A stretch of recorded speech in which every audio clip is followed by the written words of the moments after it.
Good morning, good afternoon, and good evening, and thanks for stopping by. Welcome to RGV Aerial Photography's deep dive into images he captured this week around the shipyard and launch site in Boca Chica, Texas.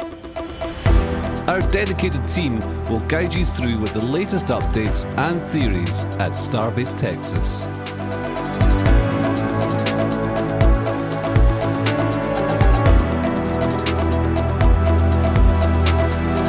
If you're new to the channel, be sure to subscribe for future streams.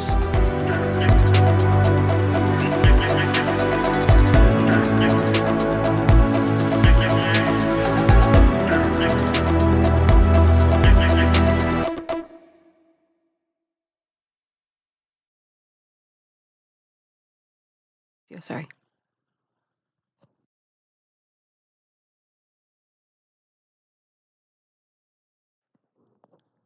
Hey, everybody.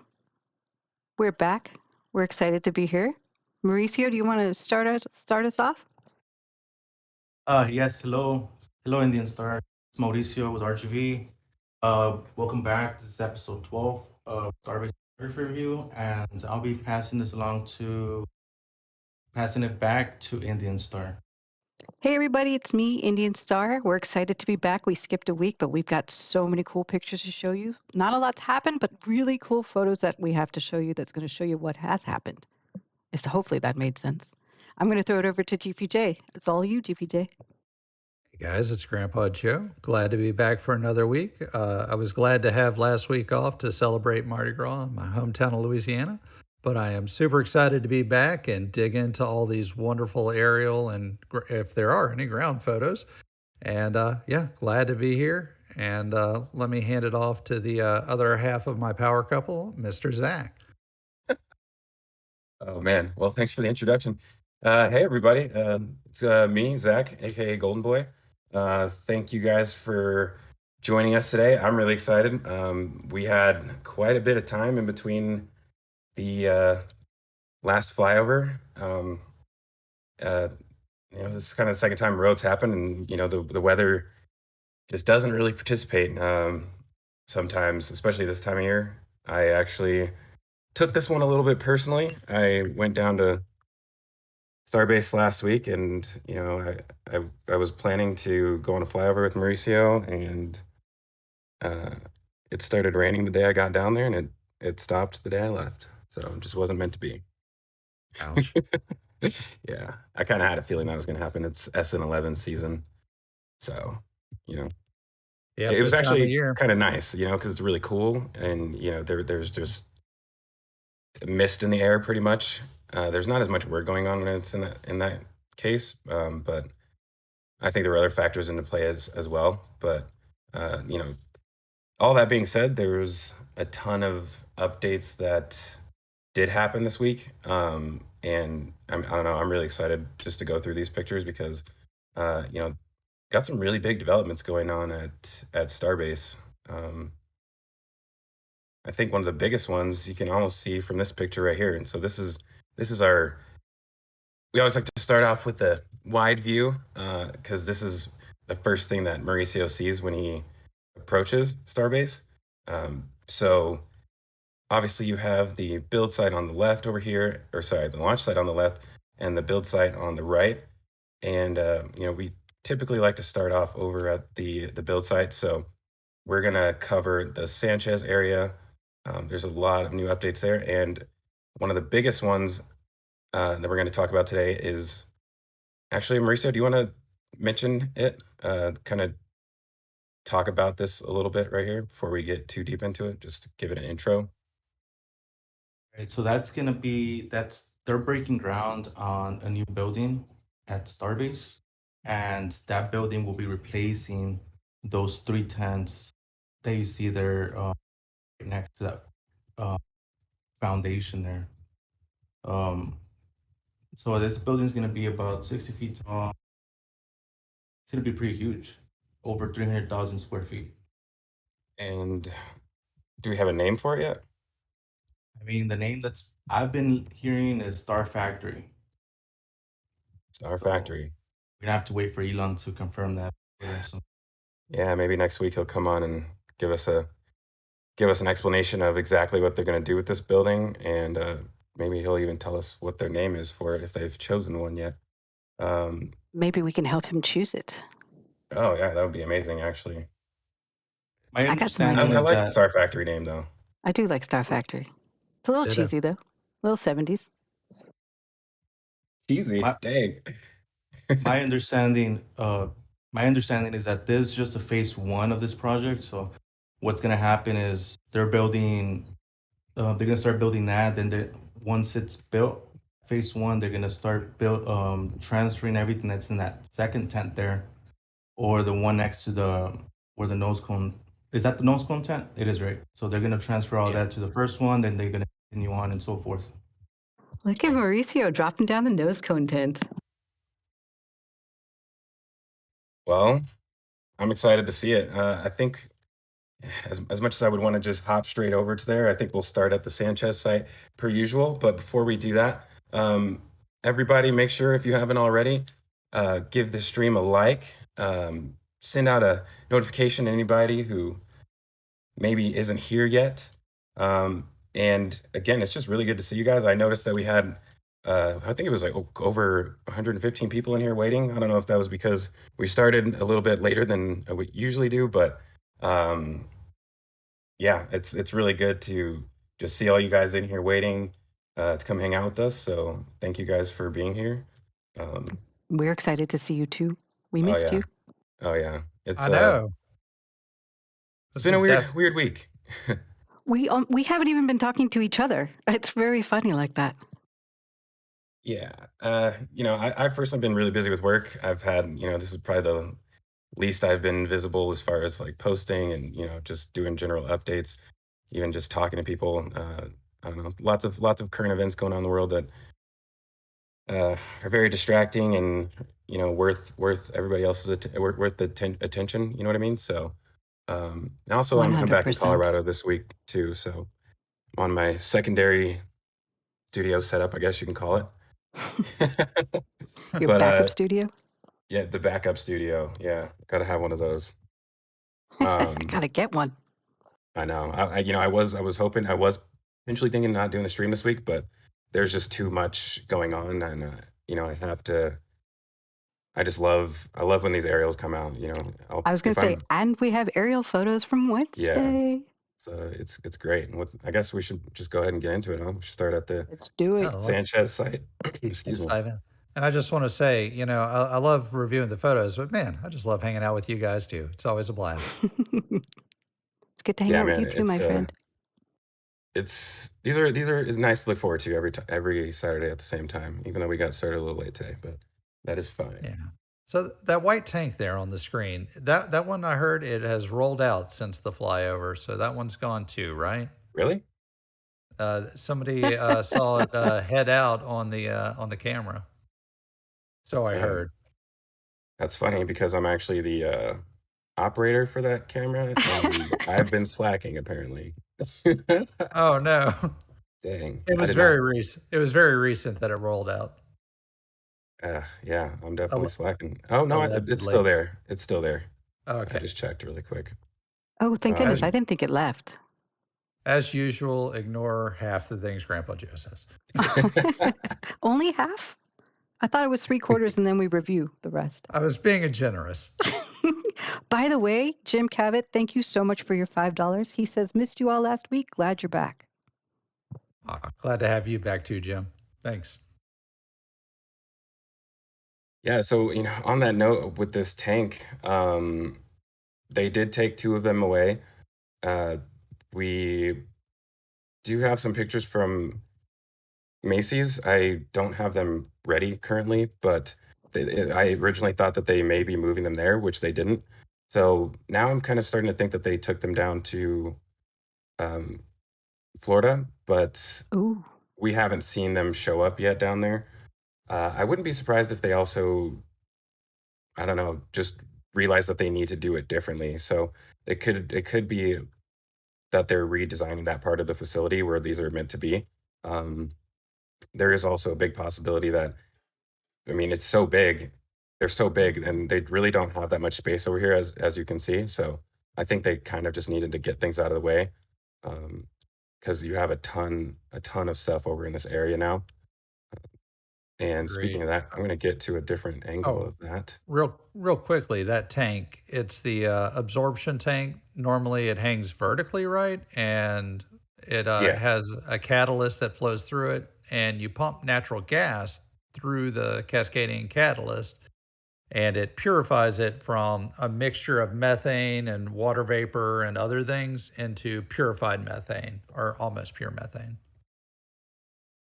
Which Raptor engines have a very specific diet of mostly pure methane. Pure methane and a ton of LOX. Oh yeah. Let's see here. So, man, I really like the Sanchez side so much. I think it's funny that we always start here because I know that people are more interested in a lot of the other areas. But to me, this is where most of the stuff is happening right now, with a lot of the construction on the launch complex pretty much coming to a close. It's time for all those other side projects really to get going.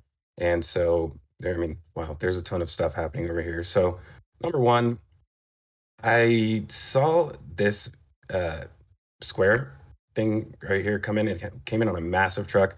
They parked the truck right here. They used a crane to lift it over the entrance gate for some reason and place it here instead of just, I don't know, lift it off any other way. I don't know why they didn't just open the gate. They really lifted it over the gate with this crane right here, actually. I was down there when they did it, but I kind of like to be out there at night, so I didn't get to see that. But I almost went out there just to figure out what it was. And I don't know, it's a mystery.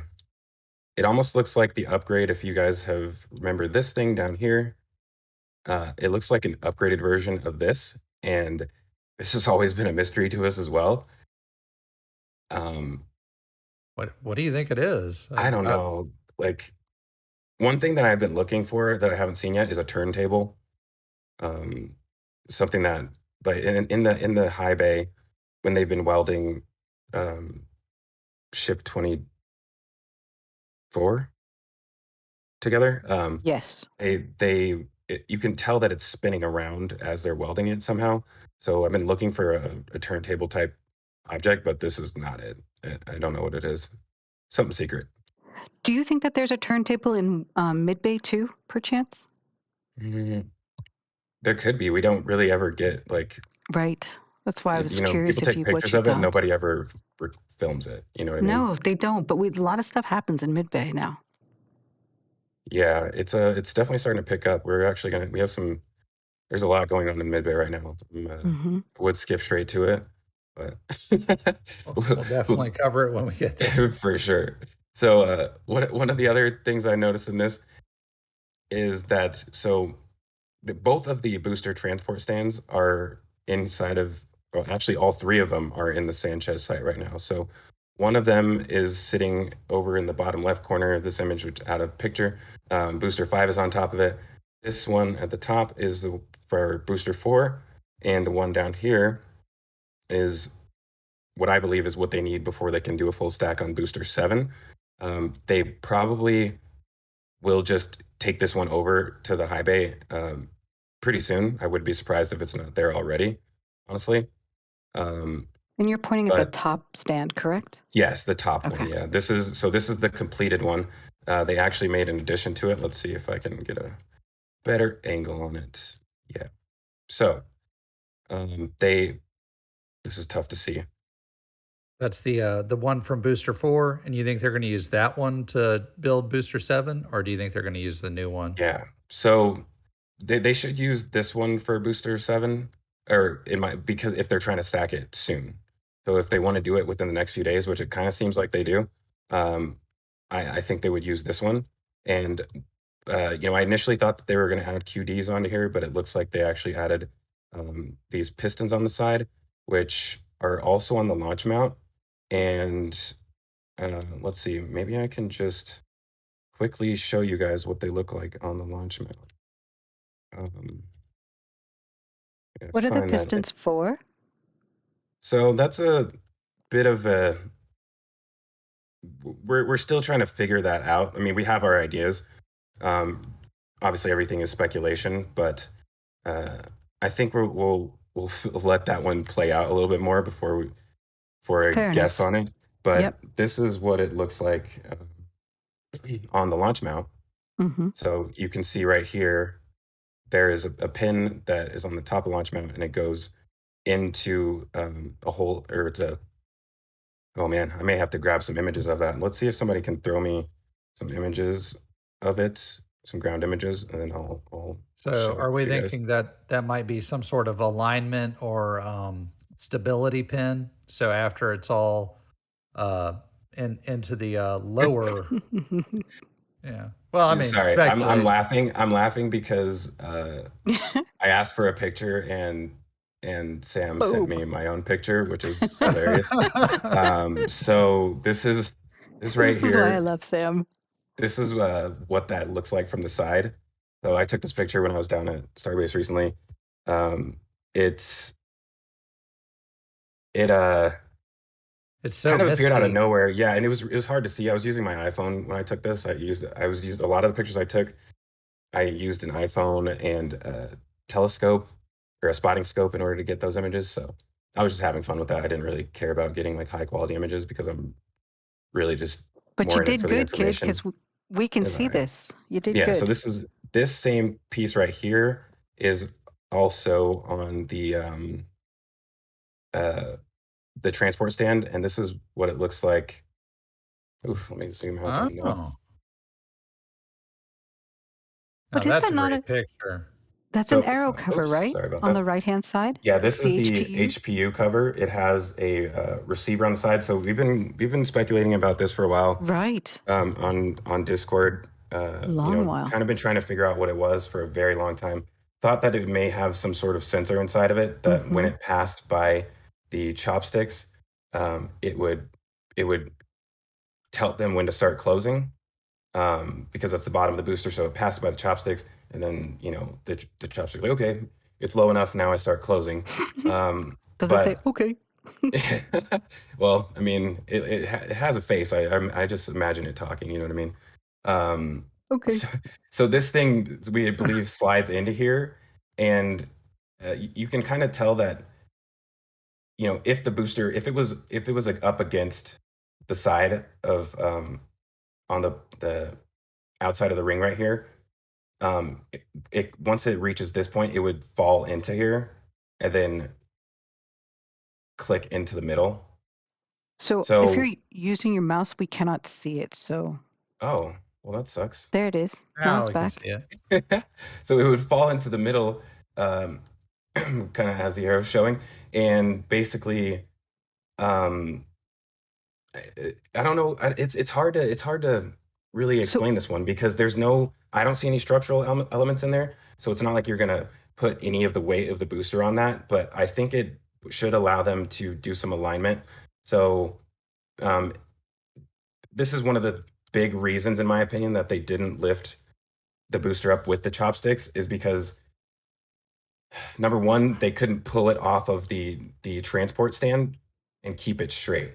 So this pin should allow them to remove the clamps or to undo the clamps while the chopsticks are holding it, and that pin will keep the booster from moving. It'll stop it from swinging immediately. I mean, you don't want it to swing because then the engine bells will impact the clamps.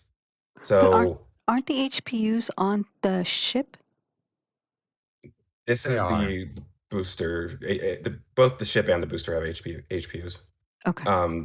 So you want to like imagine that you're grabbing the booster from the side. Let me just Yeah. switch back to this.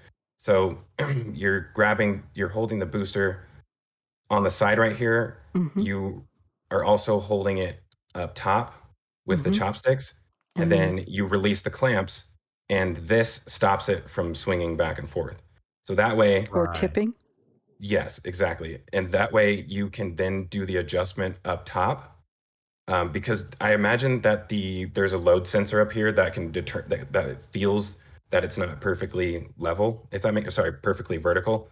So if you see when they grabbed on to the booster with the SQD arm, it actually ended up pushing it upright, and Yes. and then it was perfectly vertical for the Starship to go on top. So That's true. if you imagine that it's currently not perfectly vertical, you need it to be, and you can get it vertical with the chopsticks by knowing what that perfect adjustment is for it, but they don't know what that is yet because they've never lifted it. So I'd love to give a little bit of my speculation on that. That you can see that it doesn't have a lot of load bearing parts, so it's obviously not going to hold the full load of the Starship. right, The thing that this does though is it replaces all those guys with ropes, and you can spin the Starship to align it to the clamps so it gets exactly where it wants to with just very minimal amounts of force, and it can be on a non-load bearing, non-structural part. So that's kind of my speculation on what those are for, is to spin and align rather than to hold up or to really force it around. And like you said, it keeps it from bouncing around, which is a great secondary reason to have it. And the right, reason this is also important is because they are seeking to rapidly catch the booster, Mhm. put it over, align it, set it down on the clamps, all with little to no human interaction. This thing is still going to be full of methane fuel.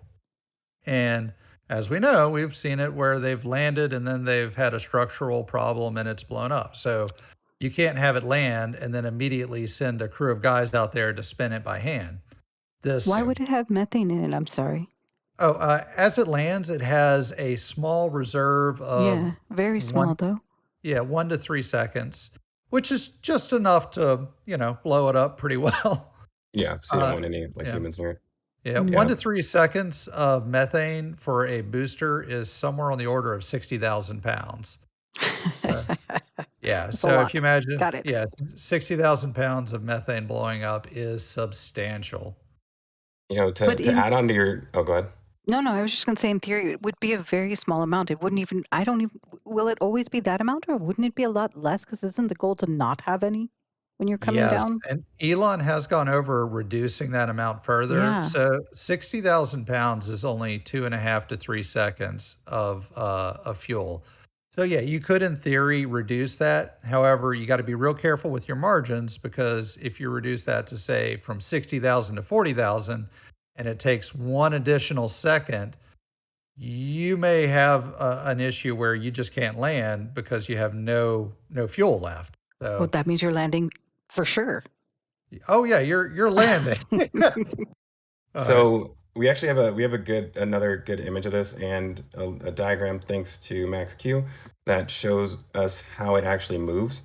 So you can Yeah, see Max Q. the angles or the degrees of freedom that this thing has, and I personally think this is a retrofit. I think that they, in my opinion, I don't know for sure, but when they lifted the booster off of the transport stand, not this recent time, but the one before that, I believe that some of the engine bells got damaged and they actually ran into the clamps. And I think that this was their solution. I may have to take that back. It depends on if the HPU covers were already visible at that point or not. That'll change my opinion on whether or not this is a retrofit. But this is, again, one of those systems that has to be active in order for them to do that lift with the chopsticks. And you can kind of see in this picture that the cables are still being connected below.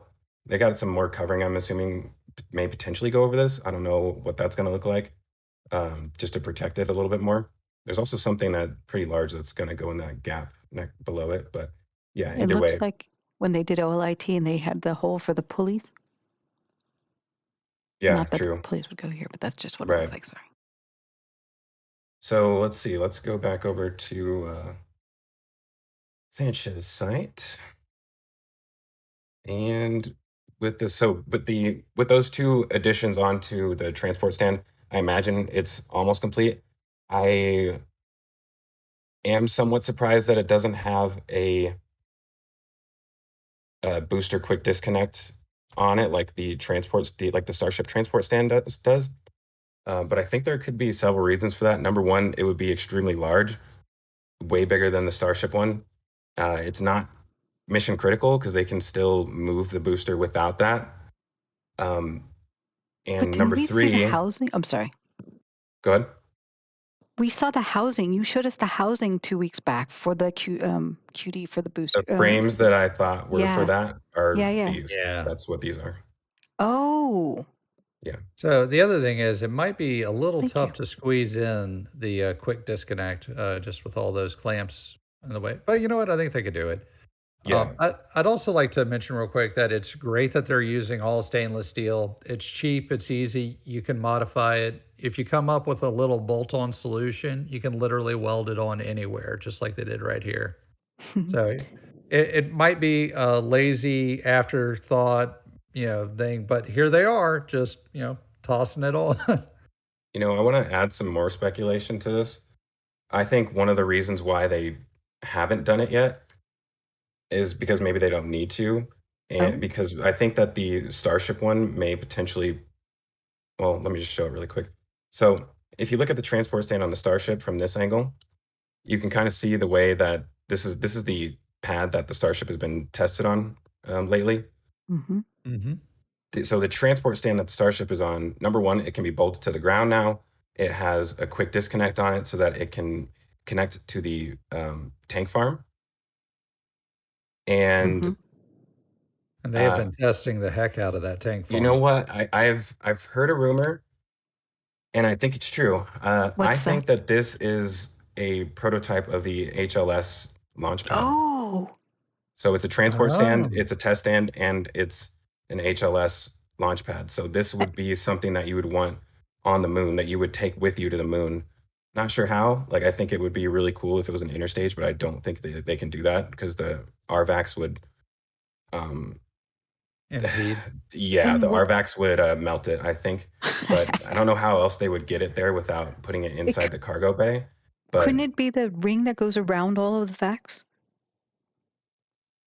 Do you know what I'm talking about? Wait, say that again? You know the rings that go all the way around the different in the booster, the rings that go all the way around the vacs. It's like a belt that goes at the bottom of the skirt. Or you know what I'm talking about? No, or you mean the thermal protection? I'm talking about the rings. You know the picture for the upshot that we see where you see all the rings and you see the inner circle, you see the outer circle, and then you see the circles that go around the raptors. And it protects those raptors as well. It keeps them from going ding, ding, ding. And then you have the skirt that goes on the outside and you have the holes for all the pieces. This is different. I mean, this is below everything. Okay. So it's external. So the number one, this kind of gets into what we talked about as far as using the chopsticks to lift the booster. So the reason that they were able to do it with the ship is because when they lift it off of the stand, the engines aren't hanging below. So there's nothing for it to crash into. So if you're worried about it crashing, you just lift it off really fast and there's nothing, it won't hit anything. So once it was in the air, when they had it above the booster, before they put it down, you could actually see them adjusting the ship and putting it vertical using this lower pin on the chopstick. So you hold it here, Right. and then you move this one back and forth in order to change how to make it stand up vertically. And you can do that with the Starship, but you cannot do that with the booster while it's on the transport stand unless you already know what perfectly vertical is. Wow.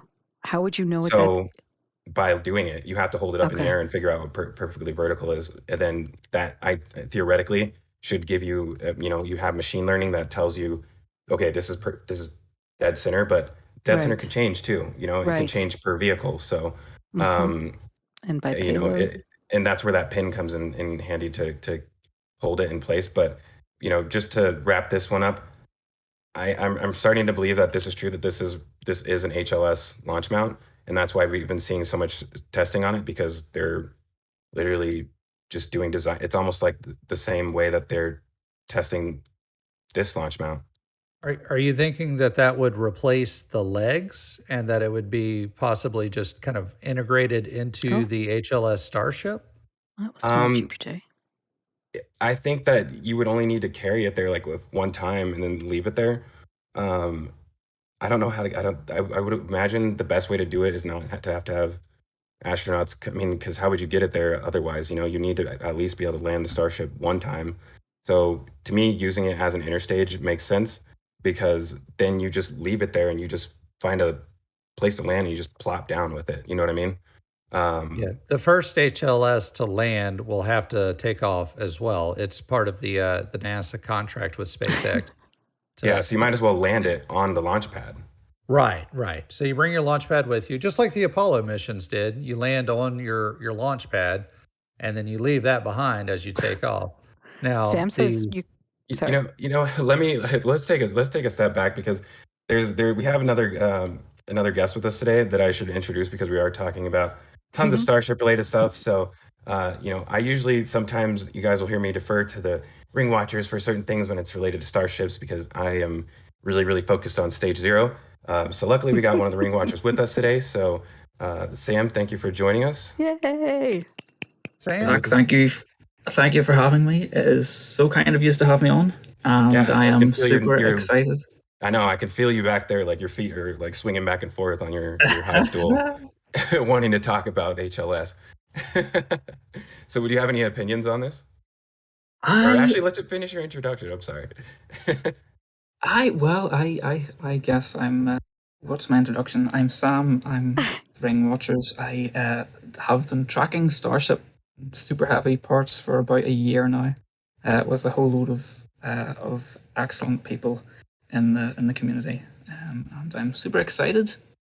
I'm very loud. Apparently, I'd better sit back. You're okay. You're okay. Okay. We're good. Okay. Yeah.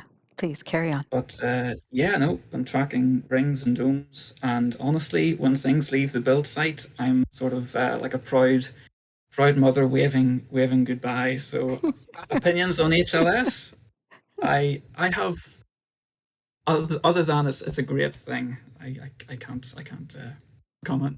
What do you think about the possibilities of this being an HLS launch mount? That would be very cool. I would guess that they are going to have those landing legs that we've seen in the renders, but I really like your idea, and maybe they would bring that thing parts, lower it out, and assemble it. I then don't know how they would get the Starship onto that though, so that could be a problem. Exactly. That's why I think you have to land on it. Yeah, and of course you could put the shock absorption legs in that mount perhaps. But what you might then do is obviously it can't fly, it can't lift off like that from Earth, but you could assemble it in orbit maybe. Wildly speculating on my toes here, but Interesting. And that would be quite a challenge, I'm sure. Yeah. But So to assemble it in orbit, you would if it is a 9-meter ring, you would have to have it.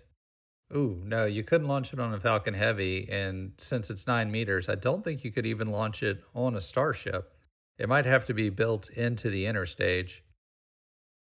it wouldn't be out of the question if you just made the interstage a bit bigger, right enough. Because I That mean, would be it the would coolest involve looking interstage, honestly. Like just a gap in between Yeah, in one like style. Soyuz, or even have it totally covered in. And it's just there's this extra section between the ship and the booster.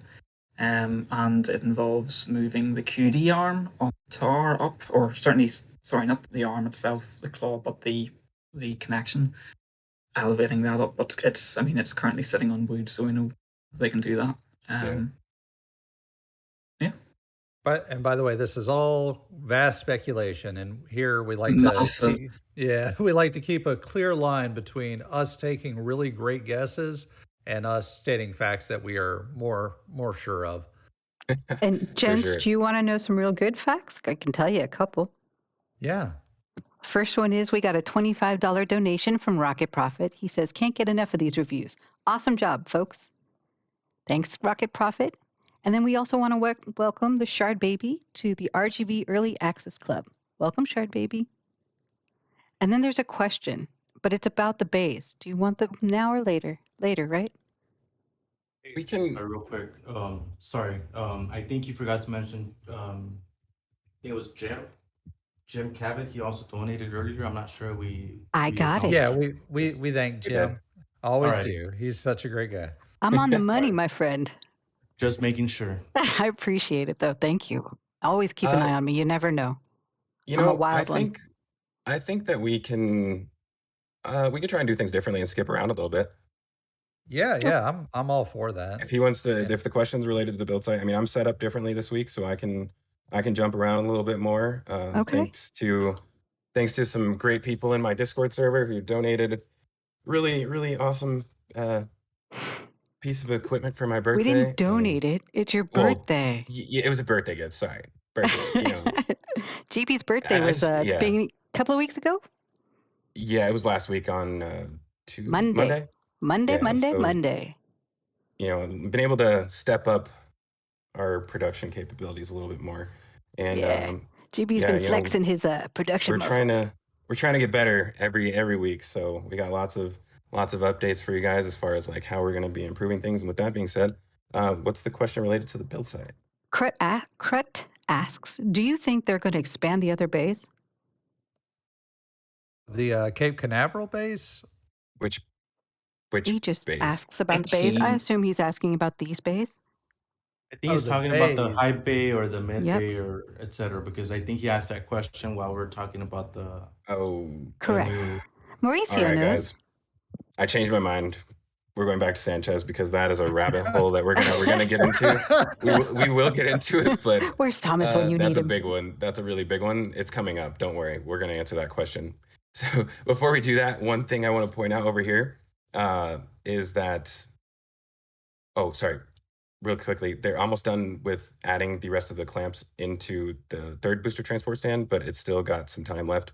I still say it has probably another month, if I had to guess. But moving up here, one more thing. Number 3 of the reasons that you were talking about the stand. You had 3 reasons why. You gave us 2. Was the third. Sorry? So because the HLS, because you're not going to land a booster on the moon, you don't need to have, it's not as they don't need that QD on the transport stand. So number one, the NASA has given them the funding to do the HLS development. And now that they've actually started receiving those funds, we should be expecting to see them do things related to HLS. And I think that is one of those things. And there's another thing I think they're doing as well too. But I will let Sam cover that once we get there. And in the meantime, one of the things that really threw me off in this picture when I looked at it right away is that the bridge crane is all white now. So they fully painted the bridge crane. SpaceX loves to do a lot of painting. Every single section of the bridge crane is white now. When did it go from yellow to white? Like when it was foggy? When we Yeah. weren't looking? Yep. Little They were boogers. hiding Pretty it much. behind those tanks. You It's could They were yeah. hiding Well, it behind the I fog. couldn't see it the entire time I was out there. I don't think that there's a clear line of sight for that. Hold on, let me see if I can get it from another angle. So yeah, there's too much in the way to even really see it when you're outside of the facility. So it kind of just went under the radar. You know, this is why flyovers are so great, because you get to see stuff like that. But yeah, I imagine there's no reason to put a SpaceX logo on it, but I wouldn't be surprised if they did. So these, like I said, painting them all white, it looks really cool. Yeah. It does. It actually looks way better Another white. crazy thing that I just noticed in this picture. I love it when this happens. This right here is the Nosecone, is part of the Nosecone jail, the Max Q Oh. test stand, and this ring right here is part of that, and it was previously on test stand A. They recently removed it when they took booster 3 off, and now they've put it back on top of this within the last week, which means they're probably going to fully stack a Nosecone soon and do a Max Q test on it. And Are you with that thinking being said, 22 or 24? no, A whole it's new going to one be. that we haven't I think it'll seen be a yet? test article. Okay. I think it should be this one right here. I was going to Oops, say we have. I went to the wrong place. Let's see. So That's they the haven't factory. done a Max Q test with Yes. the balloon framed. Oh, there you go. Yeah. This one one with the has the door. cargo door on it. Yep. Yeah, it does.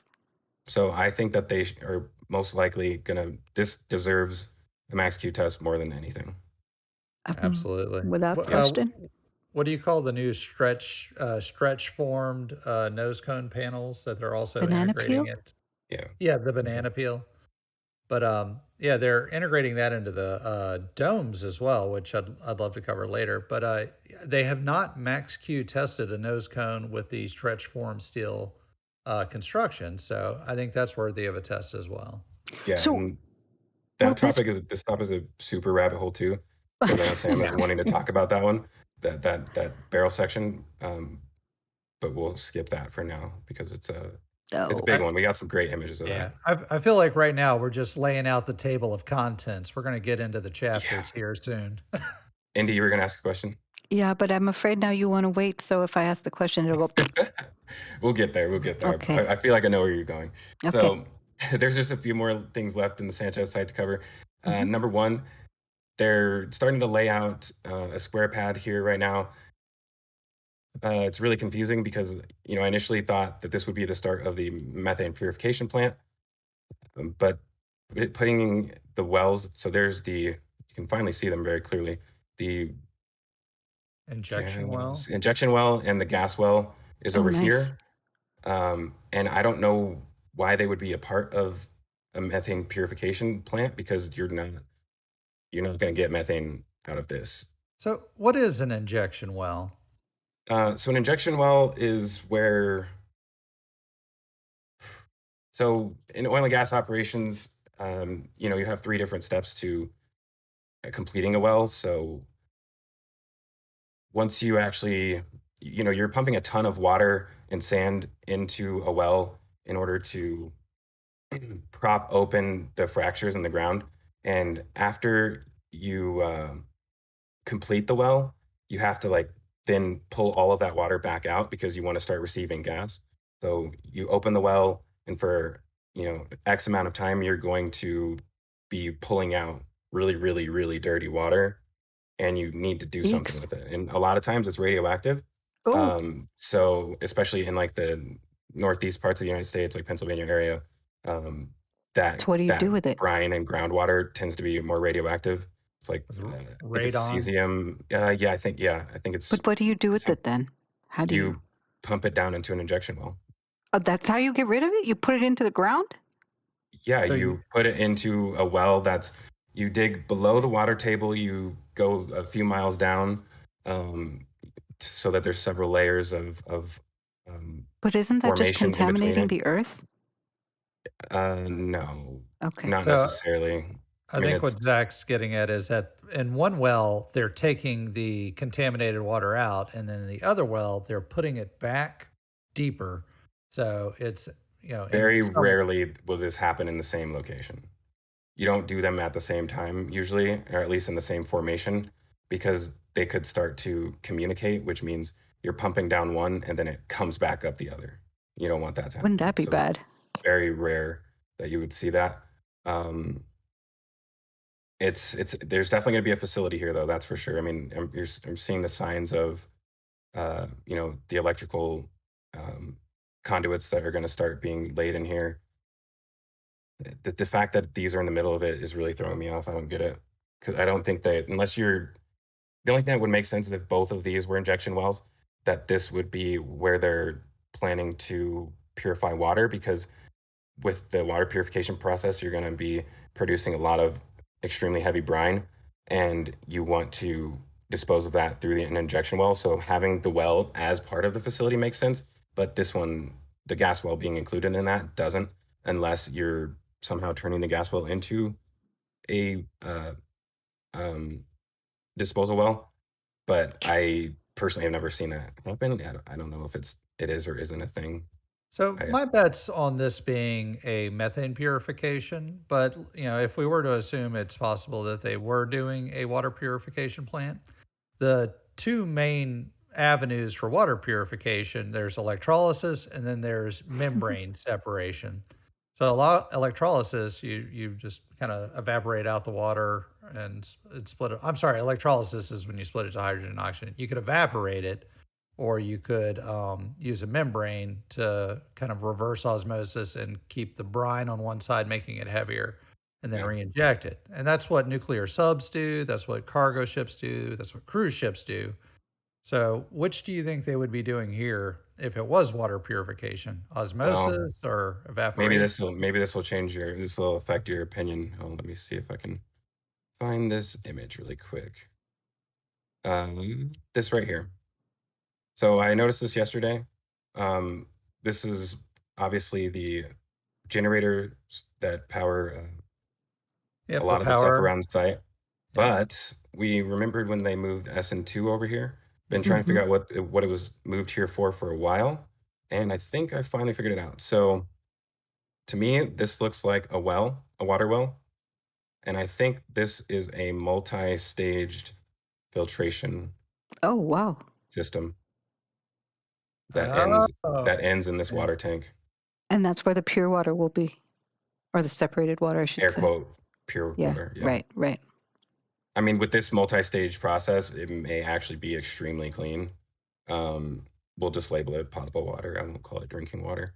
But this is you should see. I haven't looked for it yet, but you should see that red and white water tanker. Where is it? It's probably at the launch site when he was doing this flyover. The red and white water tanker, I imagine, pulls up to this. Ooh, sorry, didn't mean to drag it like that, guys. Pulls up to this all the time and refills, and they on demand can create water. So Oh. this does look semi-temporary to me, though. I would imagine that they would have a larger facility so you can store more of it. But And they always even start off something that you could like temporary. pump water over to the water tank at the launch site. That's definitely going to happen at some point, in my opinion. I think it's already set up to have water piped into it from somewhere else.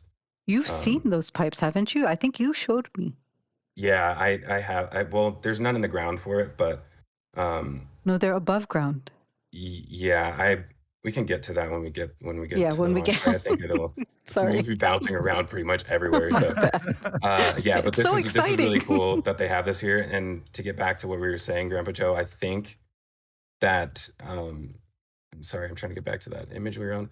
That this could potentially be a more permanent version of that, or the LNG purification makes a ton of sense. One other quick thing I remember in this image.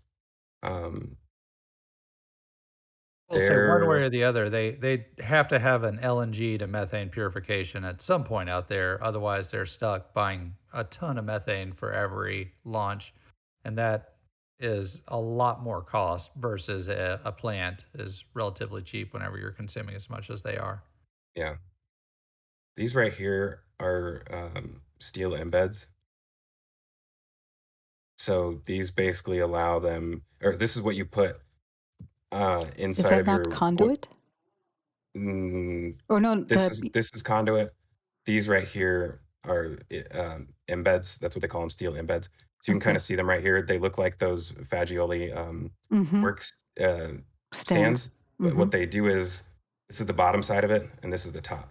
So you put these down, and then you put your wooden concrete form around it, and then you pour concrete, and yeah, so then it becomes a steel plate on the top that allows you to weld things or attach it to. And one area where you see those a lot, okay, where's the garden? Is at the garden. So these are steel embeds right here. Ah, They're gigantic well done, plates, GB. yeah, that go under inside the concrete, and allows you to weld things on top of it or connect things to it, whatever you want to do. So there's a ton of those all over the site right now. So either they're planning to use them for more storage of starships. Where is it? Zooming in from this angle is funny. Okay, so they're down here on the bottom right. Either these are for, actually those are for starships or boosters, 100%. Oh. So I guess we're going to see more of those display stands coming soon. Another thing that was over here,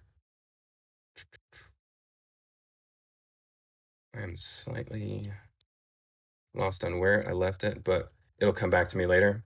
We don't need to really harp on this area too much. There's a ton of other things that we can cover.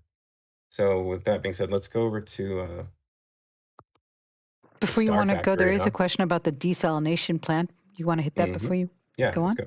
So Michael Maxey asks, will Starbase construct the desalination plant requested by FAA for sound suppression? The county also needs fresh water for the community as well. Yeah, I think they're pretty much, that facility that we just mentioned kind of is already doing that. So yeah, I mean, I think obviously they should have a larger one at the launch site. Oh, real quick, your screen is all dark. Oh no. Oh, yes. Sorry about that. And while you come back, There it is. It's back. there it is. There's a question about the injection wells too. Yeah. Proceed. Real quick. Real quick. Wow, tongue twister today. Rocket Prophet asks, injection wells are for fracking. Is that true? It's Could be. You can put more than just fracking or production water in them. They are related to fracking, and they're also when you hear about earthquakes related, like in terms of fracking, it's not from fracking operations. Usually it's from injection wells. So that's when you're Got it. putting a ton of water back down there. So like you already do it when you're doing completing a well. So you put a ton of water down there, but nowhere near as much water as you're doing when you're doing an injection well, and you're actually further opening the formation and keeping it down there. So over time, the water is just going to find other places to go, and it will actually fracture further into the formation, and then you'll get earthquakes from it. Awesome. Yeah. I had plenty of earthquakes. I'm good. Yeah, you live in Cali though. Yours are I do. bound to happen. And So, they happen quite often. Yeah. I'm glad I don't have to deal with that. It's all right. It's actually not so bad. Starfactory. I'm really excited about this. This is going to be a massive facility. So if you guys have actually seen the Tesla factory that they built in Austin, this is what it looked like. The Gigafactory. This is what it looked like at the start. Was a bunch of holes in the ground like this, and they've already started to fill some of these up with concrete, and you could see little posts sticking out of them. So these are actually interesting because they have, I'm going to have to get to a different angle of it, but they have rebar coming all the way out around the edges of it. And then there's a post in the middle. So imagine. We saw that for Lego Pad. When they were building Lego Pad, they did something similar. Of course, it was a cylindrical shape, but it was the same idea, rebar and then the pipe. Yeah, I mean, I have a hard time imagining that there'll be post on like a column that's that thick. It's probably, I don't know. Could be machinery. Also, my Oh, they have observation to was, pour a floor over this. This is yeah, there's a floor that goes here too. So that's rebar that would connect the floating base to the floor, essentially. exactly. Also, my observation was even on the edges, the holes in the rebar are not that incredibly deep, so this is not going to be that tall of a building. We were estimating that if you wanted to say build nose cones in there, it would need to be, at least 24 meters tall, plus a transport stand. So call it 80 feet. So 60 feet, if that's true, which by the size of the footing, it does look like a 60-foot tall building. I would kind of guesstimate that they're not going to build a full 5-ring plus nose cone in this Really? building. It would What be is too what tight is of a 60 feet in fit. meters?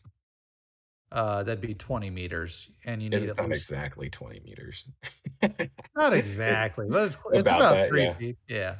So you would need to be 24 meters to be a nose cone plus 5 rings. And then if you wanted to transport it out of there and not just drag it out on the concrete, it would have to be, the height of a transport stand as well. Plus, Yeah, you'll have a bridge crane on top of it. I So, think so. Here's what I think is going to happen in that regard. So you build out the full nose cone inside of this facility, and then you use the mid bay for. Let me just get to the mid bay.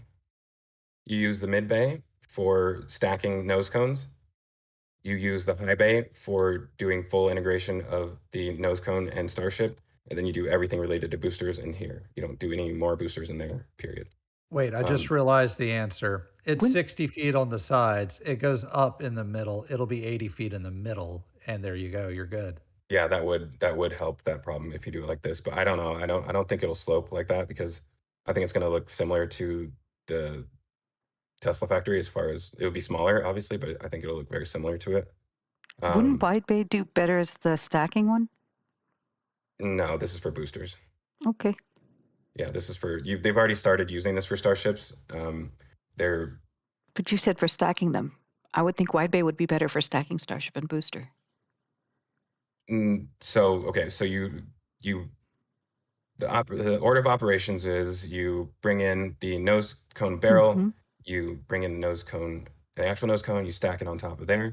You bring the ship into the high bay, then you bring the nose cone into the high bay, stack those, and that's the end of Starship. And only boosters in here because you can have, I believe, 4 of them potentially, if not more. So you don't put starships in here. You only do Okay. them in these two buildings. And also, I would not be surprised if this goes away completely. There's no No reason. way. There's no reason to have that here anymore. I would like to also throw out my dream. So my background was in industrial engineering with plant design being a core focus. And my dream would be to have a series of high bays where you could just churn out in a factory production, like on a conveyor belt, just churn out Starship after Starship, never leaving the assembly line. And just on one end comes in metal, on the other end pours out a completed Starship. So if they could somehow connect these buildings, that would be super cool. But don't think they're going to go that direction. They're kind of doing a serpentine pattern here. Yeah, and there's a lot of questions that are coming in related to this, and we'll get to them. Really quickly, I'll just say what we should see happen soon. Well, number one, there's going to be a ton of equipment, machinery in here. You can see all of the conduit being laid right here. There's going to be a massive amount of equipment. As a matter of fact, I wouldn't be surprised if on the edge of this building they gather all of these cooling systems. I mean, they should have their own cooling system for this building. That's not so that doesn't look like these, but I mean, you just repurpose them, or they can send them somewhere else. But I think that's going to be something similar. It's just a cooling system on the side. And once they complete this part of the building, they will transfer everything from here. So this, in my opinion, this is the nose cone section of Starfactory. Because that's what's made in here. So everything that's in here comes over to this part. The Nosecone factory is the first part to become active. Oh, well, that's not good. So this is actually the booster part of the Starship factory, but they're going to have to do Nosecones first because that's what's in this tent. And then So once they build the next tent, then they then can, they shift everything down. Yeah, that would suck. But yeah, you build this one, then you demolish this one, and you just do it in stages. So it'll take a little bit, but this building will actually come together really fast. I won't be surprised if the steel for this building starts showing up this week, actually. we should see a fair bit of rebar there too, I would guess. Yeah, the steel's already here, actually, now that I think I've seen some of it, and it's hard to tell. So if they weren't building nose cones in there, what do you think they would be building? 4 ring stacks? Do you think they might go to 8 ring stacks? I think my observation on this is that 60 feet, slightly taller, or sorry, slightly shorter than the very top of the tents as they currently are. But obviously it's flat right the way across, so you have a lot more space that's that high, which is brilliant. They may just stick to doing the same sorts of things they do now. Nose cones being the highest thing that they really work with. Quints as well, 5 ring stacks. They could make the doors a bit higher than they are in the tents and maybe go up to 6 rings, 7 rings at a push. 60 feet is exactly 8 rings, so we couldn't have an 8 ring stack in there. Right. So I have a question then. I got one. Okay. They were talking about Elon was talking about elongating the tanks at the top, and we talked about if the tanks get elongated, it could require another ring. Would that be incorporated in all this as well? Yeah, It's in the option, perhaps. Yeah, I mean, I don't think that the factory itself plays any, like, the height of the factory matters as far as what they're capable of outputting from it. It just determines how high of a ring stack they can put together within the factory before they have to stack it outside the factory. So anything, I mean, they can make the booster an additional 60 meters tall, and it still wouldn't change what they need as far as the layout of this facility. Right on. So my question was that if they're going to be doing the same sorts of thing and it's about the same height, why go through all that trouble when they already have tents building that already? Like, what is the improvement you would imagine that would makes this all worthwhile? So putting it all in one building, you don't have to move them outside anymore. They're always inside until they're ready to be fully stacked. We don't get to see as much of the updates as they move them in and out, unless they still have to come out in order to get to other parts of the facility, but I highly doubt that's going to happen. They will have a lot more cranes, gantry cranes and bridge cranes. Matter of fact, they have already started receiving new cranes. I don't know what this one is. It's an overhead crane of some sort. Let me see if I can find it. They have a bunch of 5-ton cranes showing up. So I took a picture of this when I was out there. I haven't posted it yet, but this is a 5-ton crane right here. So I imagine there's going to be a ton more of these just all over the place. And those to the left, are they also a crane? This is part of it.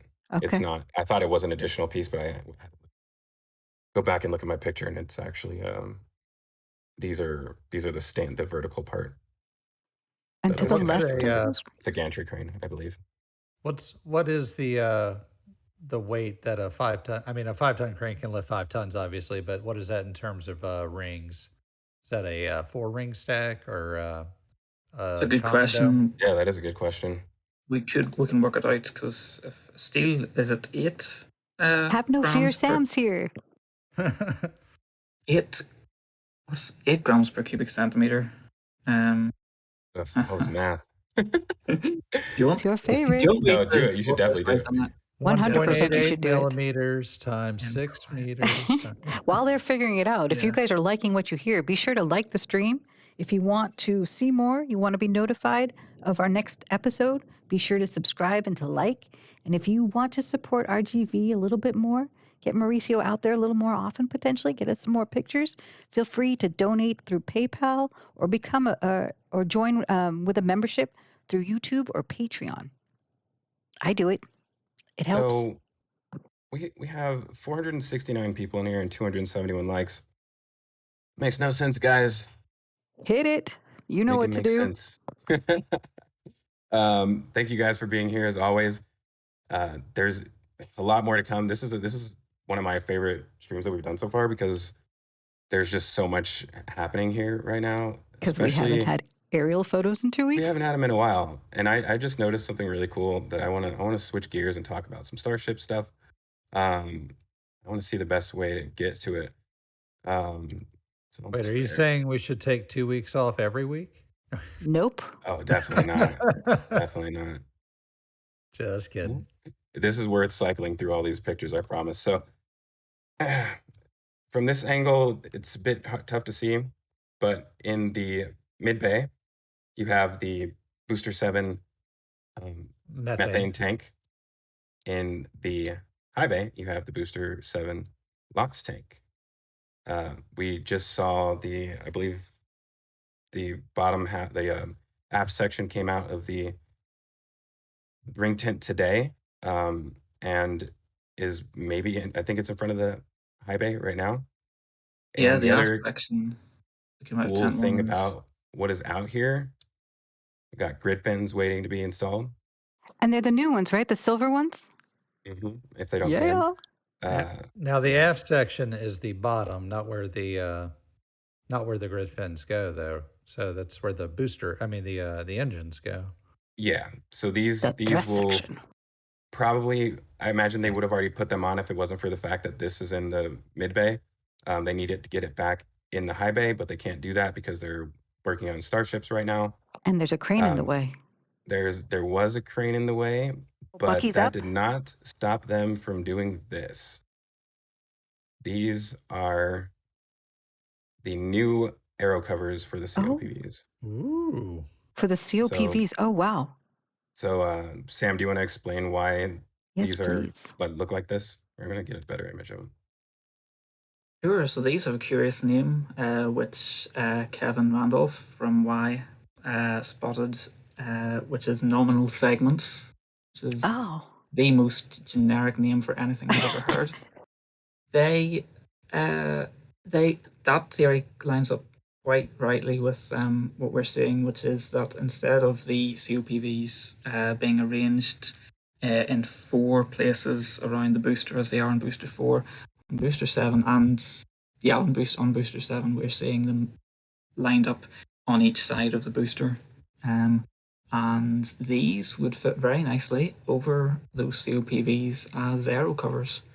And they stick out quite a ways, and I'm curious to see how that looks in the end.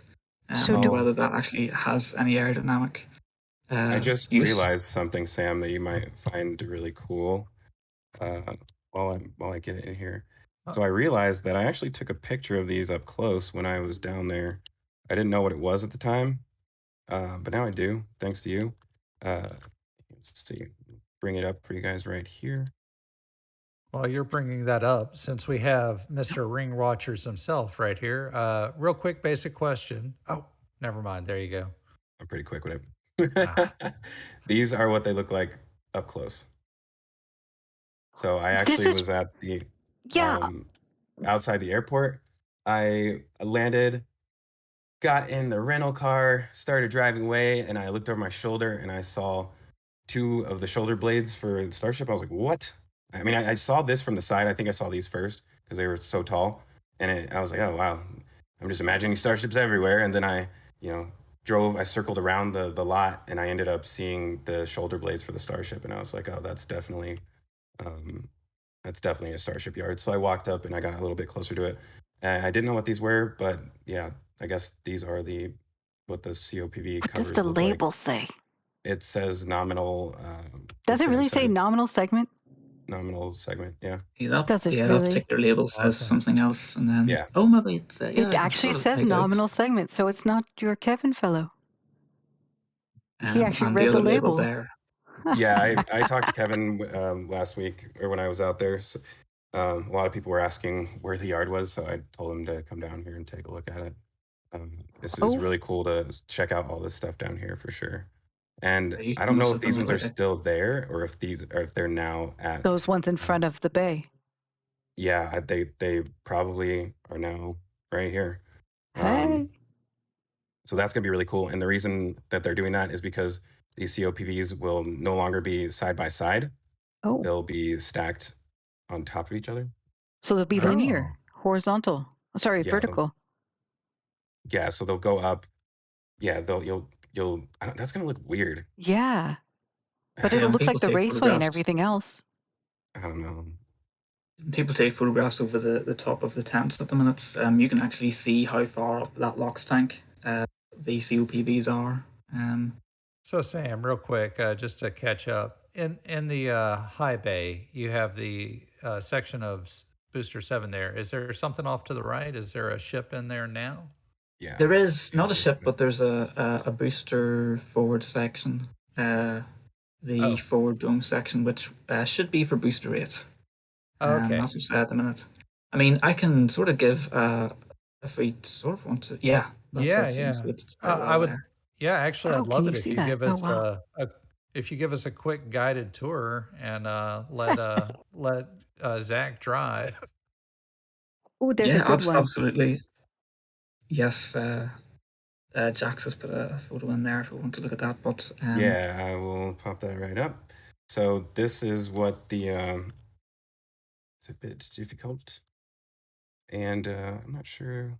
Oh, this is from Mauricio. This is an RGB image. You could see right here that oh, I realize you guys can't see my mouse when I do the browser. Yeah. There it So is. zooming in, you can see. Sorry, I'm using the browser window, so this sucks. The It's like doing the dance. the, There it the is. COPV in the middle right Single. here, and it is assuming there's probably 2 or 3 of them below it, and those Aerocovers will go up the side just like this. I wonder if they'll probably only be on 2 sides, which Yeah. would be Makes kind of cool. sense. They would probably be on the same sides that the Starship flaps are on in relation. Oh wow, that'd be awesome. Yeah, it'll line up with that.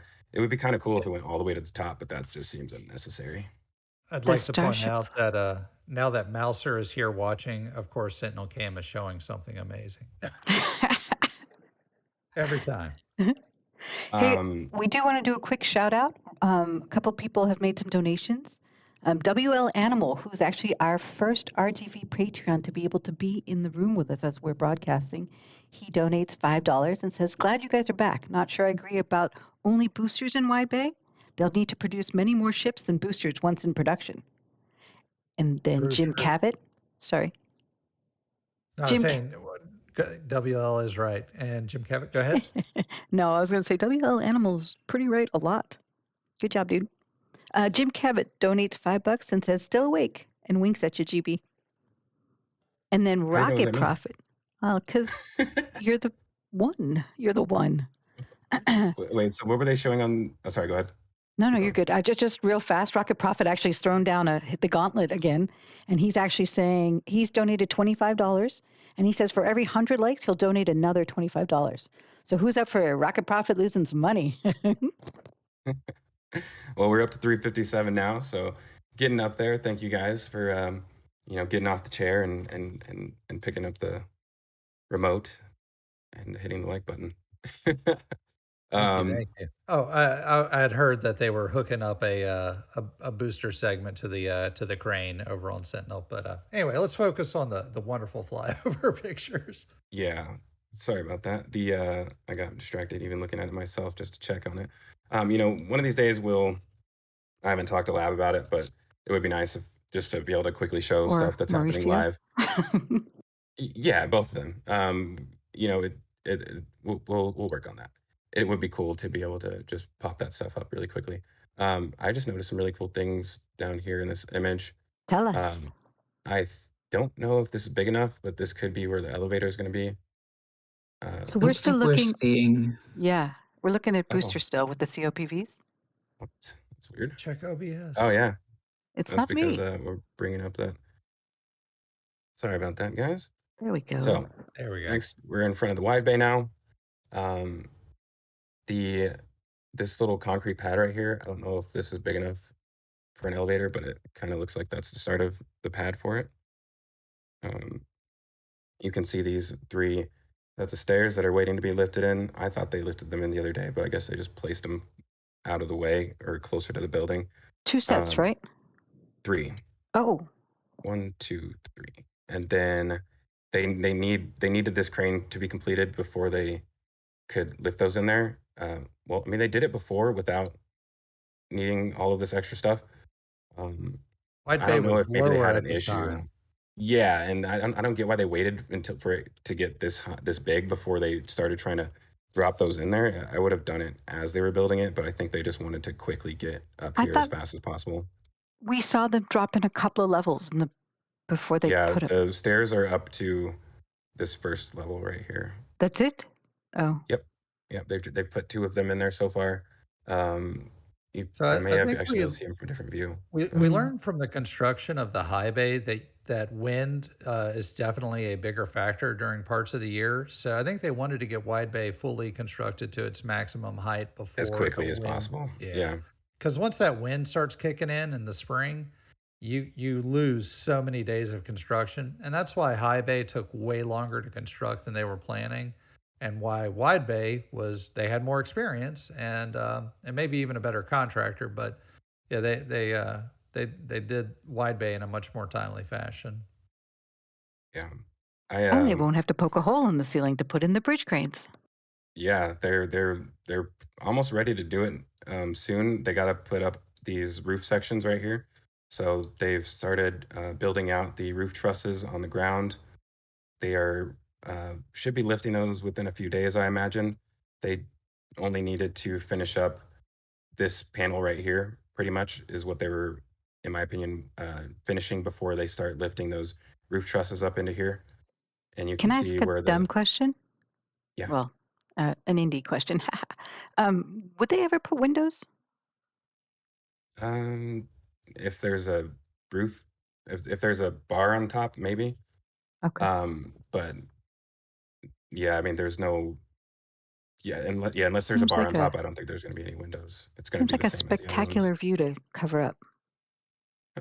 There's nobody would be able to see the window. They're out the windows, unless you're talking about on the stairway. Yeah, sitting on the stairs, exactly. That would actually be kind of cool. It would be amazing. Yeah. I think if I had gone through all the trouble of the high bar on top of the high bay, I wouldn't do it again. Nope, definitely not. I wouldn't do it either. It would be cool looking over the high bay from this building. I mean, but it would take. Yeah, I don't think it's necessary. The cool thing about these is like they didn't do it this way. I don't think they lifted the full trusses like this last time. I can't remember. I'd have to go back and look, but they're having those almost fully built out. I haven't figured out what these are for yet. I'm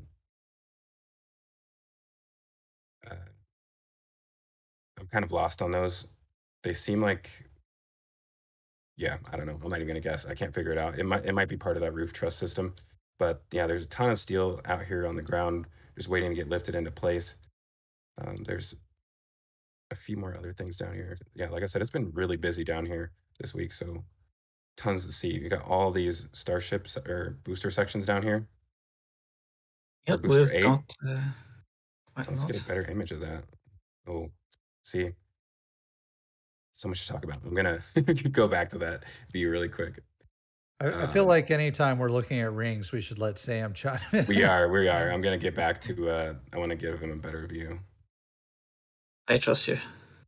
All right. So There we go. got a lot here. All these rings for boosters. Booster. We have, yeah, mostly booster 8 there, and something else. Sorry, buddy. I know there's a better view that shows Welcome the top to our down a life, little bit Sam. more. Yeah, I just like veto finding a better image. This will do it. Stay right there. He'll be right with you. There we go. So Take it away, Sam. We the big picture here is that while Booster 4 and Ship 20 are undergoing their extensive testing campaign along with tank farm and everything else, we have at Starbase parts, major parts, being developed for 3 ships and 3 boosters. So the ships are Ship 24, Ship 25, and the next one, which probably will be Ship 26. And the boosters are Booster 7, Booster 8, and probably Booster 9, the next one. The reason I'm being tentative is that over in Roberts Road in Florida, we have another Starship factory coming. And at some point, they're going to have to figure out how they number the starships that they're building over there. Maybe they give Boca the even numbers, give Florida the odd numbers. We'll see. But we tread tentatively when naming things when we haven't seen a label yet for, and that's in the case of. Who are you kidding? We don't tread tentatively on anything. We speculate like mad. So here, yeah, those shorter ring segments in the yard, mostly for booster 8. On the left-hand side, we've got the forward number 2 section, which is the section, so the very left-hand side goes immediately, so that goes immediately under the forward dome section. And you can tell that by the position of the slosh baffle in there. So that ring, you can see within it, Wait, so the swash baffle tells you?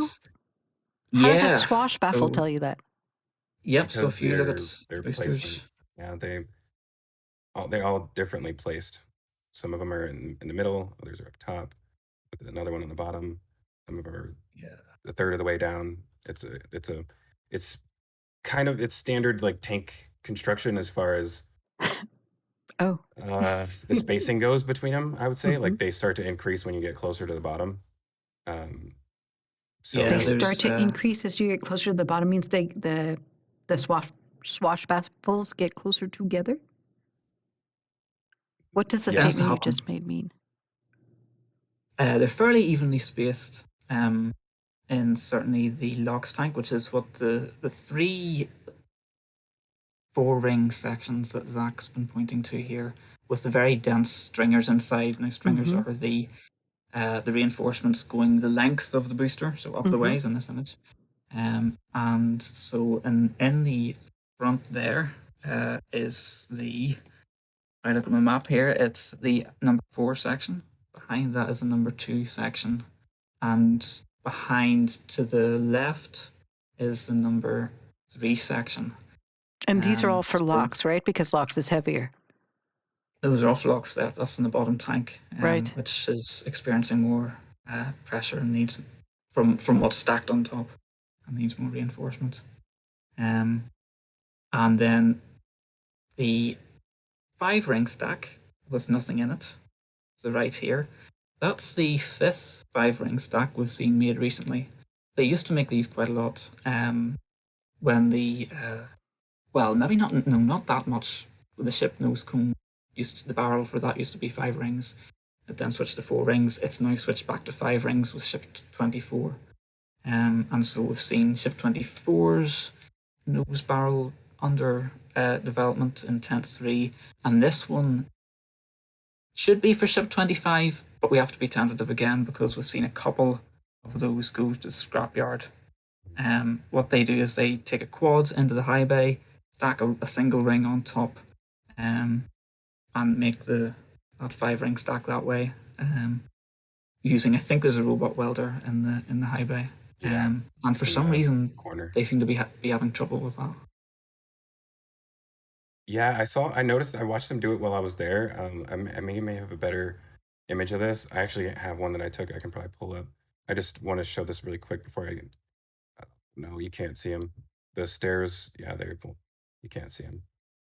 You have to do a barrel roll upside down when you're directly above the high bay in order to see them. I know a guy who knows the guy who can do that. Yeah, hopefully we get that flyover from with Jared soon, Mauricio. That'd be awesome. So we got 24 in the mid bay now. Yeah. Right next to the Booster 7's methane tank from Booster 7. Yeah. Yeah, so we'll see what order they do things. But it looks like they're getting ready to stack that LOX tank because the bridge crane past wee while has gone over the the big LOX tank stack in the high bay, while the engine section, the aft dome section, has gone right the way in. So we should expect that shortly. Sam, did you see Jax's update? He just said B7 LOX is being stacked onto the thrust section right now. There you go. Look at that. Very Of course good. it is. And you can you can check back later. You can wind Sentinel Cam back later to have a look at that. Yeah, we should note the Yeah. timestamp. What's the timestamp? That way we Timestamp can always is go back to it. now. Well, Right at now. least for the next 24 hours, yes. Right now is the timestamp. 14. Oh. That's not helpful. We'll post some videos of it later. 14:25. We don't want people to start now's leaving the stream to go timestamp. watch it. We're No, fine. we don't need them to. That's why we're writing down right now, so there's no need to leave. So 14:25 CST if you're coming back to this. yeah, we'll throw some videos up of it later too. I always post that kind of stuff on Twitter, so we'll definitely not miss that. Oh, that's That okay. means They that went ahead and put the- it down. We're not missing anything. Transport stand would have to be in the Yeah, unless they stack and then put that in. Yeah. Yeah. So, man, this is the longest we've spent on the build site in a while. There's still more over here, though. Oh, yeah. I mentioned before about the Nosecone jail. This should move back. Oh, actually, they'll put the Nosecone on it first, I believe, and then put this on top second. Yep, we will absolutely keep an eye out for a Nosecone that is looking Pathfinder-y. And people The who other- watch Nosecones will know what I mean by that. The other thing about that, now that I think about it, is so at the Sanchez site, you have the stand that the what we think is going on to test stand A. So let me just show it really quick instead of talk about it.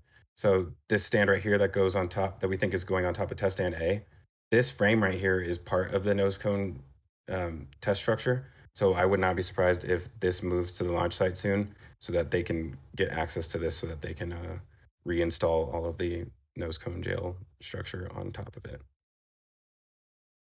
That'd be interesting to Be on the see. lookout for a short closure. It's probably this, I imagine. Yeah, and we were talking earlier, you reckoned potentially the cargo door Pathfinder that's been in development. Yeah, and I might think be part of that because that's a big structural change and they'll need to test Look at that. this. Oh, we got to get a better angle of that, man. This is amazing. Very good. I love the way this thing looks. And all the 3D Like that artists are first going to have to redo their stuff. So this is the inside of the cargo bay door. Let's see if I can get. I'm almost there. Yep, there you go. So Oh, that's the one. it's kind of hard to tell whether or not this is just bracing for the door or if it's actually part of the hinge mechanism. I The believe it's intriguing also, thing. what was that? Sorry, they just did the intriguing thing. That structure you're seeing opposite us at the far side of the ring section Mhm. isn't repeated on the other side of the door, This which would Wait, make you if you flick back, don't tempt me you- with a good time. Let's see. Let's see if I can find it. yeah, You're speaking Zach's love we're language getting now. there. uh, Yeah. right There you here. can see. That was close. There you go. I think now Would we be able to we see it can't from there? very well see. Yeah, we can't. It's hard to see exactly where the door is, but if you trust me, it's facing opposite the low bay, opposite I the trust you. what do they call it? SpaceX call it the windbreak. Wait, Yeah, but we'll there go looks back like and there see looks that. like there's Look at something there. you. It does look like there's something there. You know what? Yeah, that structure. So that structure we were looking at first, that is right in the middle of the door. I didn't realize that. There we go. And then So yeah, what- you're seeing on the opposite side of that. I'm Or wondering structure. if this really truly is the cargo version or if this is HLS. I wonder. I mean, Shouldn't HLS have a door on it as well too? And I would imagine Yeah. it would be a smaller door than the cargo version and does. of course HLS carries cargo. Yeah, well this as makes people, more of sense course. to be HLS to me. HLS's only core mission is to get the astronauts to the surface of the moon, not to carry cargo. Now, of That course, is true. carrying 2 people, landing on the moon, taking off, all you need is a porthole big enough for a man in a suit to get through, and means of getting him from that height down to the surface. So that said, great. The carrying capacity of the Starship could by far carry plenty of things like a rover, a buggy. Heck, I take back what I said. This is probably the cargo version. And if it is the cargo version, I think it would make a lot of sense for this to be. All right, this is going to be cool. So the door flips open or out, whatever it does. The frame, whatever hinge on the inside could be where you mount all of your Starlinks to. And then you have a second rack in the back where you mount your second set of Starlinks and push it out the door after the first set release. can I tell It's you my intriguing, yeah. favorite Starlink deployment method? What? Just a magazine style where you have you have stacks of Starlinks and you just shoot them out one at a time. Yeah, just launch them out of the. I get the idea Like of the a- dollar bill machine when you go to the club, A Yes, revolver. you didn't see because I didn't have my camera on, but I was doing that hand motion like I'm throwing dollar bills off the top of my hand. But not off your hand. There's actually a machine gun that does that. Oh Yeah. yeah. That'd be cool, like a Magnum, like a revolver style Starship or Starlink launcher. Can we patent that? See, and that Can way, we patent that so that they have to get it from us, or no? now We you know can what? patent it. That is our gift to them. Wait, we want to patent it. Can we not make a little money? Just kidding. I have that discussion. Should we just say that the structure, like that being the center of the door, would sort of tell you that the door is going to flap out, maybe down, maybe up, probably Well, down? right now everybody has it going down, but how are you going to get the cargo out if it's down? It has to be on the side or the top. It's in space. Exactly. It's like Ender's Game. There is no up. There is no down. Okay. Trying to get back You to big the. ethereal fellow. Can we do some questions when you guys are ready after you're done with Yeah, this piece? for Oh sure. All yeah, right, cool. yeah. Let's do it. Do you want to finish this up though? Because we're still this ring is too cool to let go of. Too cool for school. Yeah, because I mean we're gonna have to talk about this. That's pretty major. What is that? That looks That new would to me. be booster 8, the first 33 engine. Oh wow. Wait. Hold on. Wait. We got to get to questions I first. take Okay. that back. Does booster 7 have 33 engines?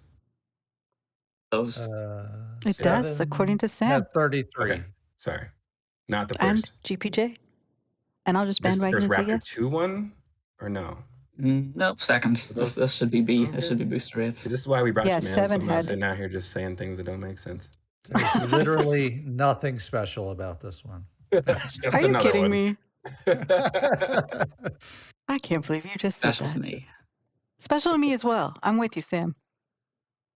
Doggone So it. what were Alright. the questions? Sorry, I Sorry, what threw was- that off a little bit. All right. You ready for some questions? Yeah, let's Yeah. do it. All right. We'll wait on the high bay one. The bay one. Do you want to ask that bay one question again? Or Yeah, go ahead. Okay. Question is from Crut, and they ask, do you think they're going to expand the other bays? And this is when we were talking about the high bays and all that good stuff. Expand them. I don't get. No, the ones that they have are done. They're finished. They're not going to be expanded. Now that's not to say that they won't build another bay. Of course, at Kennedy or Cape Canaveral, they're going to build many more bays, I believe. But Many. here, yeah, I think they might build another wide bay. But past that, no, I don't think they're going to change high bay or mid bay. One Low thing they bay might be will go doing away. soon is hiring a bunch more engineers because it looks like they're about to expand the Stargate facility. Ooh. To at least all the way to over here. Actually, I wouldn't be surprised if it ends up touching this. You've been saying that for a while, too. Yeah, they've started breaking out the concrete. They're going to expand Stargate soon. It looks like either that or who knows. It could just be a yard. But I imagine expanding it is probably necessary. You definitely. I mean, it's not the biggest building. They got a ton Real of quick, engineers, but how many likes do we have, Zach? we are at 420 likes. Wow.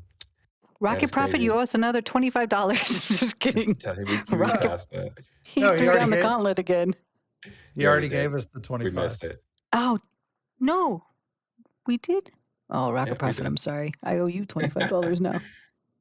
Okay. So yeah, as far as expanding these, I mean, there's not really any way to expand it. It's a completed structure. I mean, they may. I guess this is the expansion of it, in my opinion, building the Widebay. But as far as the tents, this Starfactory could potentially come all the way to the street. Sorry, looking. You know what? I'm gonna need a long distance view for this one. Let's switch to long distance view so I can better show you guys. That would be the launch site. There we go.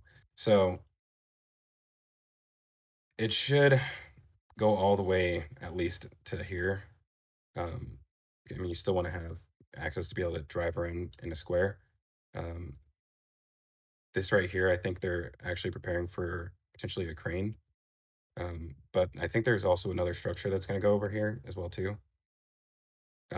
They're running a ton of conduit. You can actually see where it connects. Let's see if I can get a better.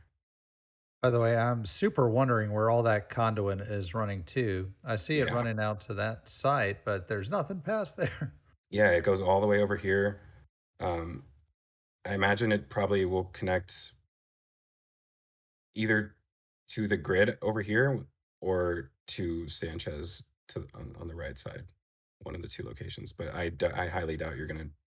I don't know. Running this whole facility off those generators while also powering the ASU air separation plant, I don't think that's gonna happen. But I could be wrong. Really interesting thing over here is this pool. I actually was talking to Maria Pointer about this. I didn't get a full answer on what this is yet. But I think I know where the water's coming from though, and I will get back to that later. That Elon Musk rejuvenation pond. It looks like brine almost to me. But like I said, I think I know where it's coming from if it is brine. But I think there's a few. Is it going to be the thing you were talking about with the plant, the brine? Nope. Okay. No, it's a potential problem at the launch site, in my opinion. So, hey, were there other questions about? Yes, there are quite a few. And let's leave it on this picture so we can look at everything. Oops. As I switched. Go ahead. So there's a question about, do you think SpaceX, so this is Michael Maxey, he's asking, do you think SpaceX will remove the header tanks from HLS since reentry and replace it with airlock access for gateway? No. So you still need header tank at least for the first ignition. Now, you want to settle the fuel with reaction control thrusters, but you still want to have a header tank even with settled fuel because you want to make sure there's absolutely no air bubbles anywhere in there, because that a little air bubble getting into your engine at the wrong moment can cause a lot of damage and even a RUD. So with HLS, I still think they're going to have headers. Have we seen this yet, Sam? That there's two domes there, or at least two domes. The smaller ones, I couldn't tell you what they're for. They look too small to be ship methane headers. They might have been the B5 style LOX header domes, but that's not being developed anymore. The one under it, however, is the right size. It's 3 meters, and that's the right size for the new LOX header tank in the booster. Underneath, so as in like physically underneath it, there's as in you can't see it. Small dome and a bigger dome. Oh, okay, I got you. Yeah, put those Superman eyes in. Yeah, I was like, oh. So let's see. I'm trying to make sure we didn't miss anything over here because there's tons of stuff in this area. We got the two Downcomers. Downcomers. Yeah, different designs. I was curious how exactly those fit together. I have an idea, which doesn't make a whole lot of sense to me, but which is again there. Do you think this is for 2 different boosters? Or do you think it's a pipe inside of a pipe? I think a booster would have one of these each, and the sort of cup at the end of it. It has 3 holes in it, 3 big holes, which may feed LOX to the center Raptors. This may be the bottom end of that LOX header tank. Um, we'll see if we can ever see, because it's something that's very hard to get a look at when it's assembled. Right. Unless it runs. Oh man, That, I sure hope that not. And that's how we learned about Starship. True. Getting to see all that interior stuff. Mm-hmm. I think one thing that we were going to mention before, and I don't know where they are. Maybe these are them over here, actually. So the same method that Grandpa Joe was mentioning earlier, the method of building the nose cones using the banana peel style Stretch formed stretch steel. formed. Yeah, right here. I yeah. believe they're doing that for the domes now as well too. Yes, Yeah, so what we're probably seeing there is Is that a this right here? panel. I think all of the dome. This one? Oh, that might be. That could For a be a dome? dome section, yeah. They got delivered during the week, a pile of them, and they've already been started to be assembled onto a wheelie jig where yeah. they can sort of put the panels on well together look like and a sort of dome. spin them around out of the way. Where's that wheelie jig at? That's Sam? intent 2.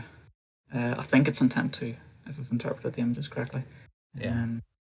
And hopefully we see that coming out soon. And I'm interested to see how early they actually use those domes. It relates to something we can see sort of further up in this image. Sorry, Sam. The bonus of having the dome flatter is that it takes up less space and fewer parts. You're going from more something usable like space. 42 segments down to 18, I want to say. Yeah, it looked like 18, 19, 20, something in that region. Tried to measure things out. It also weighs less. It's less metal and more fuel. Yeah. And the good thing, the first place it could be used is forward dome. And, that means there's less space sort of above, around the dome wasted. It can sort of sit lower in that cargo space. More of a solid volume there. Is there anybody besides me who would love to see just a giant press that could stamp out whole domes one after the other? That would be really cool. Yeah. Does a machine that bends metal into cylindrical circles count? Yes. Okay. What do you mean? Well, so that's the machine I bought when I worked there, remember? Oh, yeah. Mm-hmm. So I was making a joke, but I guess it's only a joke to me because I'm the only one that knows that. Ha ha! Such a great joke. Yeah, I've been should be trying to plenty figure of out what those this is here. for a long time. This is a very, very weird. It looks like a pipe. Well, it's just the bypass It's like the on it exhaust of doesn't your make car, sense. GB. It does actually. It would be a part of the actual sound suppression system of if it was an exhaust system, but I don't think. I have a feeling where this goes. Just because I'm looking at these look like conduit. There's only one area right now that needs pipes, so I think I know where these go. We'll kind of get to that in a second. Sorry, I was just making sure I didn't miss anything over here. There's lots of cool things over in this yard. I believe these are the clamps that go. These go on the booster transport stand. They slide. The clamps are mounted to these, and Yeah. I just haven't. I'm surprised they haven't moved them over there since they're working on it right now. But that means that I think they make them here. Then they actually must do the fabrication for them here. We almost pretty much got everything. They did start installing a ton of solar panels this week. So they started on the left side over here. Actually, no, they started over here. So they've worked their way down this way. We got a ton of solar panels being installed all the way down. You can see that they've prepared all of this for that. So that's good. They'll be getting some more power here soon. Can you imagine how many solar panels they would need to run the entire facility? It'd probably be larger than the facility itself. The fact that they don't have solar panels on top of this building already is confusing. Right? I don't get that. They need to put one. What is that roof called? The Tesla roof? Yeah. If there's any building on the entire site that should have them, it's probably this one and the Stargate building. Well, What about the new one? Maybe Stargazer. these were built without the structure to carry that much weight. Should have thought of that ahead of time when they were designing the structure. I They don't think know. of that. It's all trial and error. I don't know if you noticed. Yeah. I just realized that we have to get to the BFC shed. Yes. I just noticed that it's And still, before we get too far, we want to thank Rocket Profit for his $25 because that's the one I thought it was an attempt to get more, but it was the payment. Well, whatever. Thank you, Rocket Profit. And then the other one is from Jim Cavett, who says, love the in-depth info each week. And Rocket Profit, you rock. Jim Cavett knows too. Did I take 30 seconds on the dooms, Zach? oh yeah, sorry, let me go back. Thank you. We're going to time you, Sammy. Let's get a good view of all of them. This will do. I feel like I'm Cool. So, left to right then, very left-hand side of the screen, we've got B8 aft dome about to be sleeved. And this, where she was flying over, was the crane. This over one. that. Oh, sorry. Yeah. No label, but just based on it's the one after B7s. Right. And then moving up, You mean logic? then yeah, moving up, the dome with the ring on top of it is a booster forward dome, and that should be for B9 because B8 has already been sleeved. Above that in the image, to the left, we've got ship common dome, and again, ship 25s is already sleeved, so that should be for ship 26. Beside that, we've got part of a dome. That's the knuckle section that sort of brings it into the barrel, and that can go on any sort of dome. We've then, to the right of that, got a booster common dome. Again, B8's sleeved, it's probably B9. And then the interesting thing on the right-hand side, we've got two pretty much identically designed ship forward domes, yeah. Can't see it very well in this angle, but there's two holes in the side, which are the downcomers from the LOX and methane header tanks. And those should be for ship 25 and ship 26. I slightly wonder why they are out in the yard at the same time, but maybe they're doing a lot of rearranging in Tent 2, where they make the domes. I think that's exactly what's happening. They're probably trying to transition to doing starships over here, or sorry, the Nosecones. Oh, yeah, I'm trying to do the Nosecones in this tent, or this one.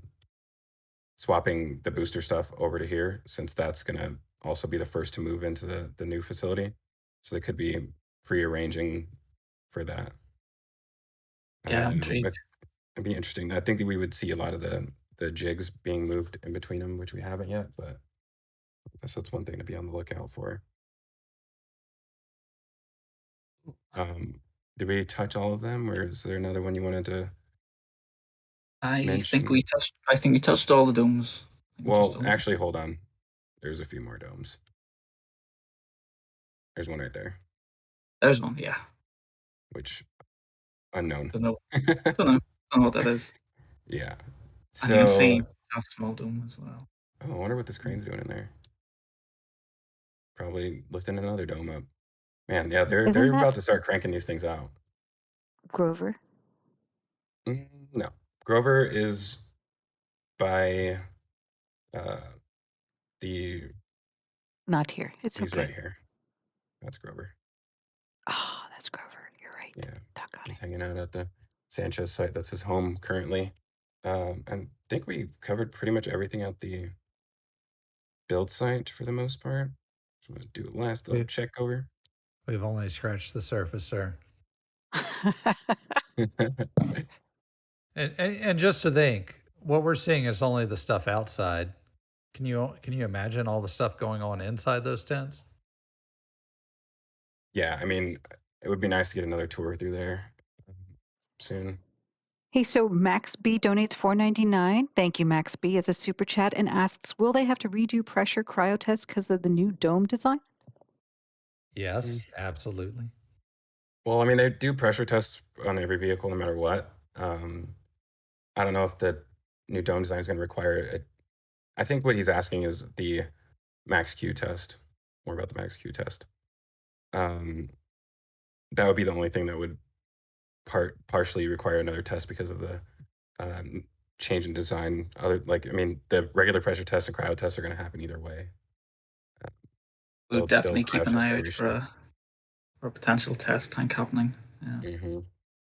Probably a month or so away yet. So Jax is clarifying. He's saying that they're asking if they will do a test tank for the new dome designs, like the 7 series. They're saying he means a puck shucker. He's asking. The interesting question is how many different. Will all of the domes be replaced by this new design? Because the aft Yes. dome is almost all taken up by the thrust puck now, so that'll be interesting. Is the puck shucker is a test for the aft dome, not the forward dome, right? Right. Yeah. So I don't think that any of the dome designs would be really affected by that, because the only the booster aft dome and the new Starship aft dome, whenever they add the additional RVACs, would require it. And I think they did a puck shucker on a 33, or no? Haven't yet. No, so I guess they do need to do that. Yeah. They're only now just stacking the first 33 engine booster on its aft dome. So, Well, I once thought they that's made a complete- test tank out of one of the newer domes. Oh, 6. I thought that was 29. You're probably right. 29? SpaceX actually, How do we get to SpaceX 29? actually doesn't have a thrust puck because its common dome is used as its aft dome. It's a real funny test tank. Right. Mauricio, I think you Interesting. need to keep an eye on these guys. They do some funny counting. He's talking about the engines. Oh, The 29, never mind, Mauricio. They're all right. Sorry, you had me questioning everything. Hey. Like, wait, how many engines are there? Is this the turntable? 33. No, that's too big. Well, no, I think Booster 6 only had 29. 9. You're right. They did. This looks like a turntable to me, but it's too big. It's too big to put a ship on it.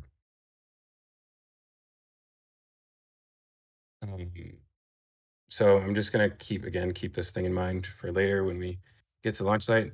These are interesting. This is conduit, and being that it's preformed already, they're probably, I imagine, it might go on the launch mount, which would suck because they're clearly still adding stuff onto the launch mount, but we'll get to that soon. Let's see. Oh wow, this is a better view of those clamps. Just By to the way, verify for sure that that's what they are. the launch mount has now been under construction for 1 solid year, I believe.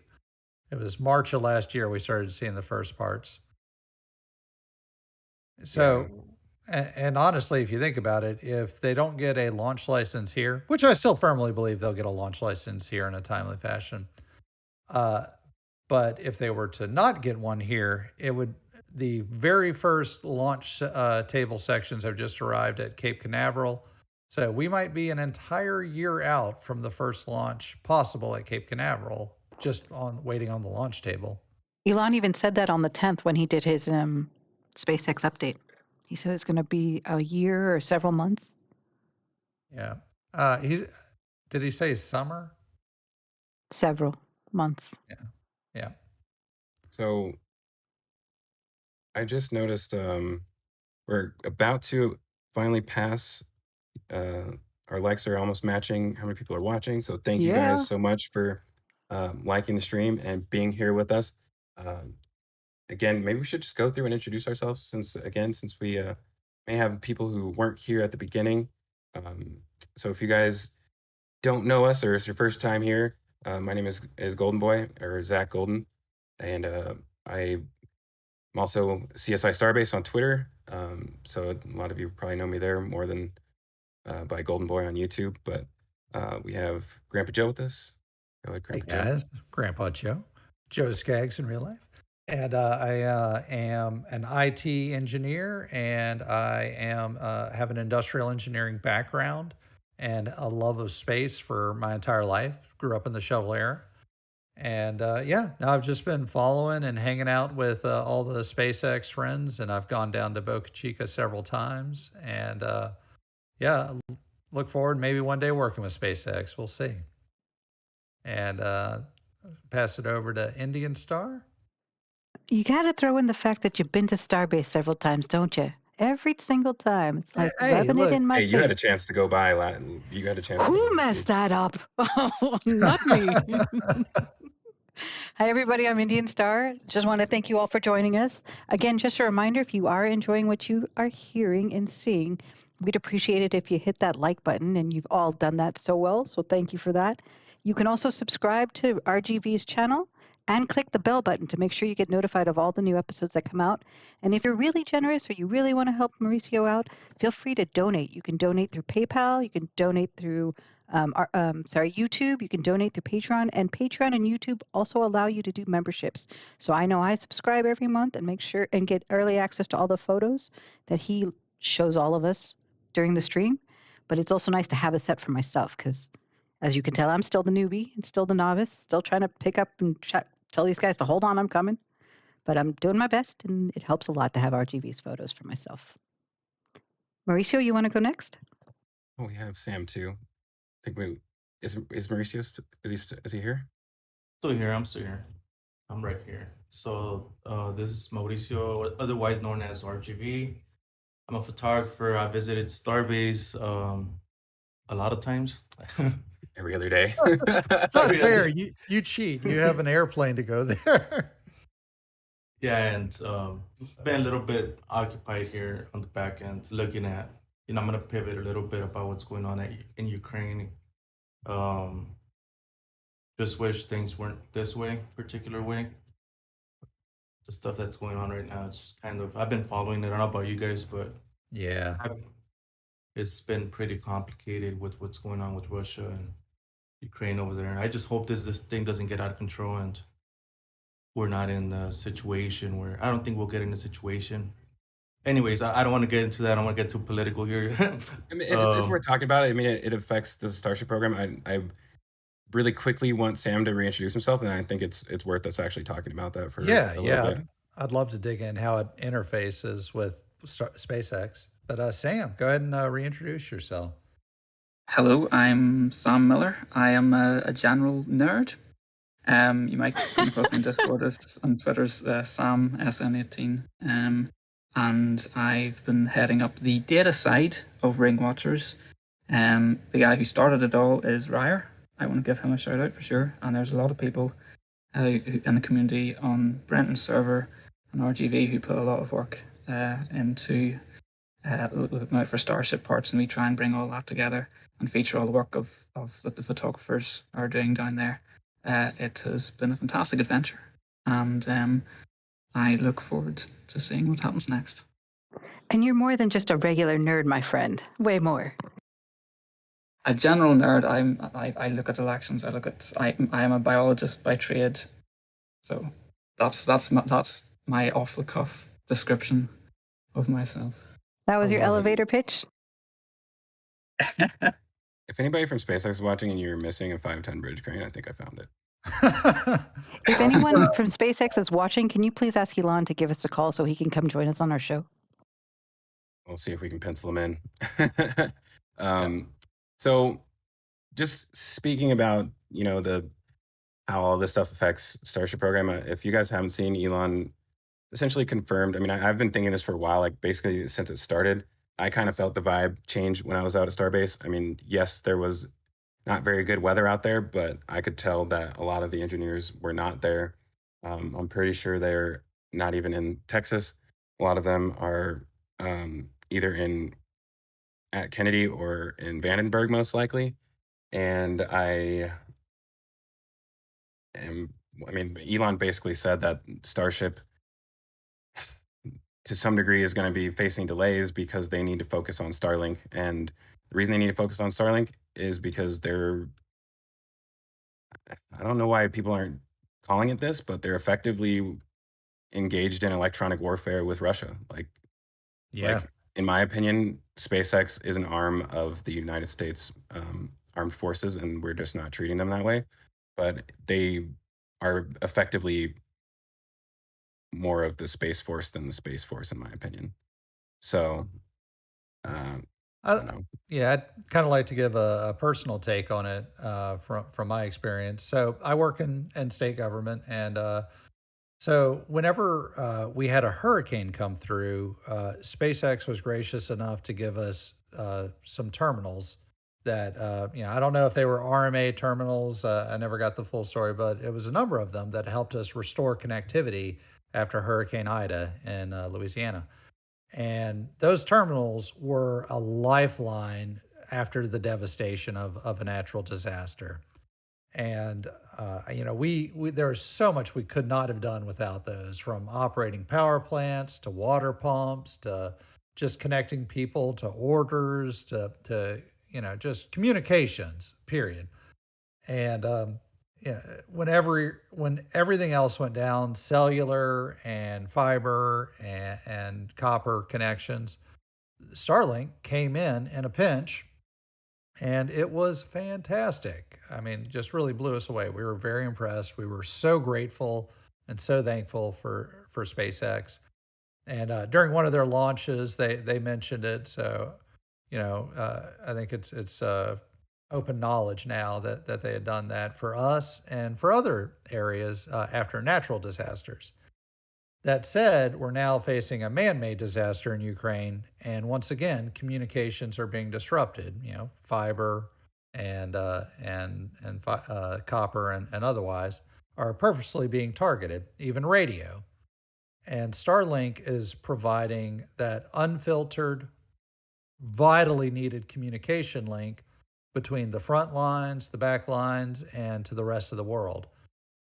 There's so much of the internet in Ukraine right now that would be completely down were it not for Starlink.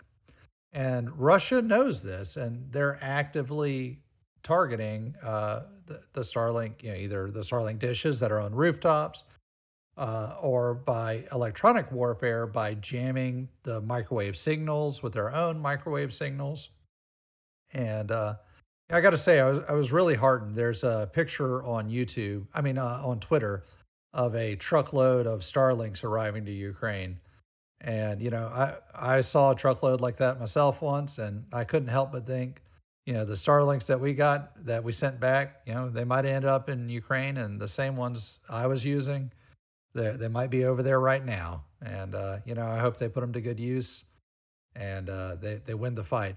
But that said, rounding back, SpaceX is so vital to not only the operation of our country, but to the perseverance of the Ukrainians. And, just thank you, SpaceX. Thank you, all the engineers. Thank you, Elon, for making that happen. It really is just such a vital public and human need. So, Yeah, I mean, if you think about it, there's only one company on the face of the planet who's able to, like, if you end up in those movie situations where they're like, oh my God, we got to get something up in orbit now. Who's going to do that? There's only one company who can do that, and that's SpaceX. And Bruce Willis. If you have a payload that needs to get to orbit now, then that's who's going to do it. If you need to bring something back from orbit, they're the only ones who are going to be able to do that. And by something, I'm talking about people. But yeah, they're in a tough position where, in my opinion, they're probably being asked to prepare for certain types of launches. If they do have the ability to integrate with those payloads already, then they're probably maybe even shifting planned launches to set aside Falcon 9 boosters for emergency missions.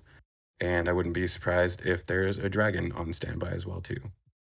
So the other core mission that the Russians were taking for the International Space Station was the boosting and the increase of velocity so that it didn't fall back into the atmosphere.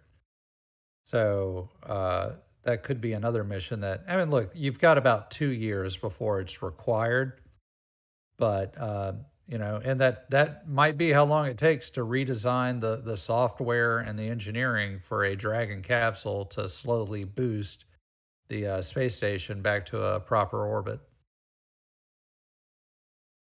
By the way, in space, going fast forward means you're further out, which is a kind of a weird concept. Buzz Aldrin pioneered a lot of the math behind that.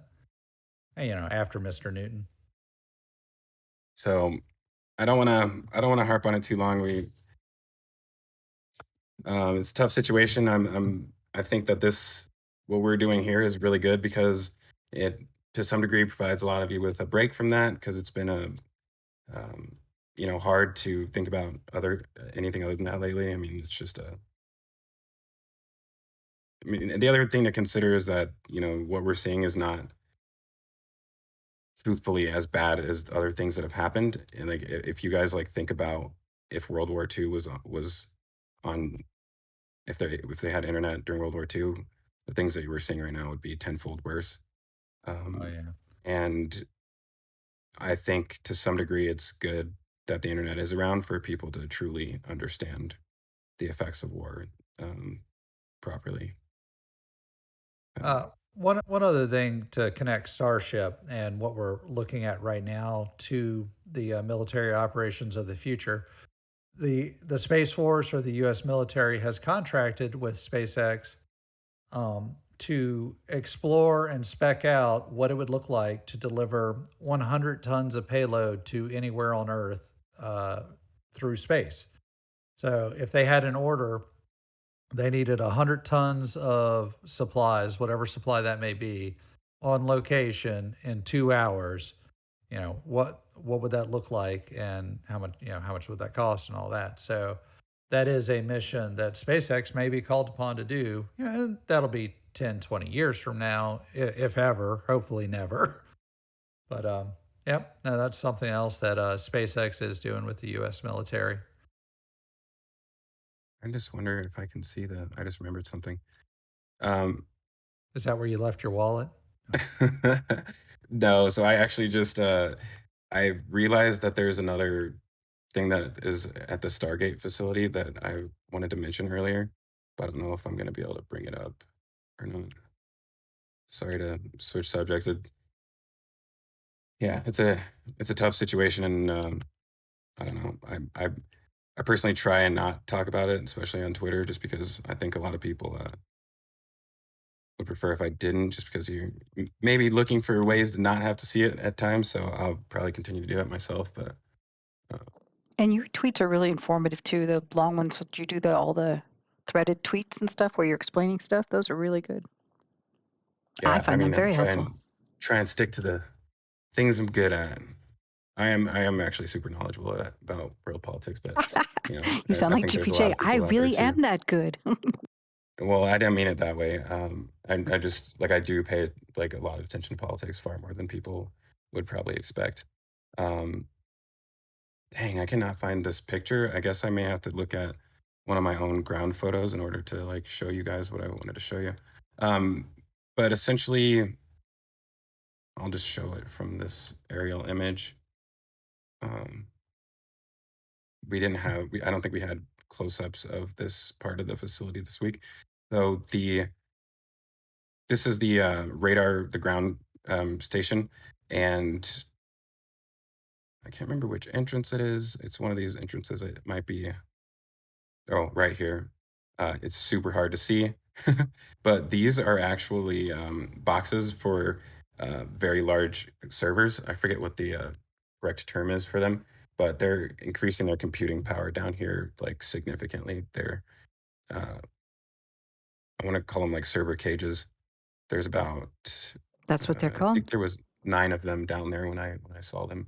I just saw random boxes, and I was able to zoom in and figure out the label on them, and they were server cages. So it should be adding a ton of computing power down there. Where it's going to go? Oh, I know where it's going to go. It'll probably go into the extension of the Stargate building. Now that I think about it, that's the only place that makes sense to put them. So we'll probably see those move there at some point.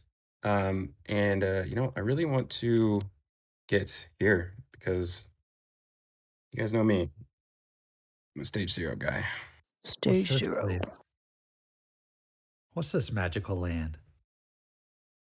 This is the Starship Orbital Launch Complex. Dun, dun. Man, this looks so good from this angle. Actually, there's even a better one coming up. that I really want to show it from. I'm zipping through pictures more than I normally do, so sorry guys. There's I don't just think it's more than you normally do, if that's any consolation. No, Well- it is. I like the dynamic switching because, you know, if you stay on one image too long, you're like, oh. yeah, you'll burn Don's. So it's an inside joke, but a friend of ours got a brand new TV, and he was very frustrated at me last week because we went off on a 2 rabbit weeks hole back. tangent and left the screen on one image for a while, and he was very upset. And he's like, "Oh, just all you needed to do was change the image and trying to burn in my new TV." So yelling at my screen, trying to get you to change the image, you wouldn't do it. It hasn't been a problem for 30 or 40 years. That's what I told him. I was like, "What do you have a plasma?" Well, Don Oh, also thinks man. he could beat you in your car. Yeah, I love Don. He's a good guy. So, launch complex. Man, this is exciting. There actually, in my opinion, wasn't as many updates at the launch complex as there normally is. Well, I take that back. I can kind of get all the way down into the smaller areas of what's happening here. But let's start off at everybody's favorite 2 trees and Starbase. Burnt Ernie, always got to do a welfare check on them, make sure they're still good. And They Lab's are. old container spot, yeah? Yeah, this is where the I wish we could have it back. The Like, why container. can't the camera, like, yeah, like right there, just put it right there. It's still going to be blocked. Put it right here. Supposedly where he is now is better. Supposedly. Man, I missed that spot. It's Me really too. fun. So, yeah, I've got a little beef with how they got that. Not with SpaceX, but probably with the lawyers. But, you know, so the guy who owned that land and still owns it, he got a contract to lease just the mineral rights for drilling. And, you know, he was like, oh, good, I can make money off the mineral rights. Well, in Texas, when you sell the mineral rights, you pretty much sell the land, all but. The mineral rights give you rights to absolutely everything, move anything, do whatever you want.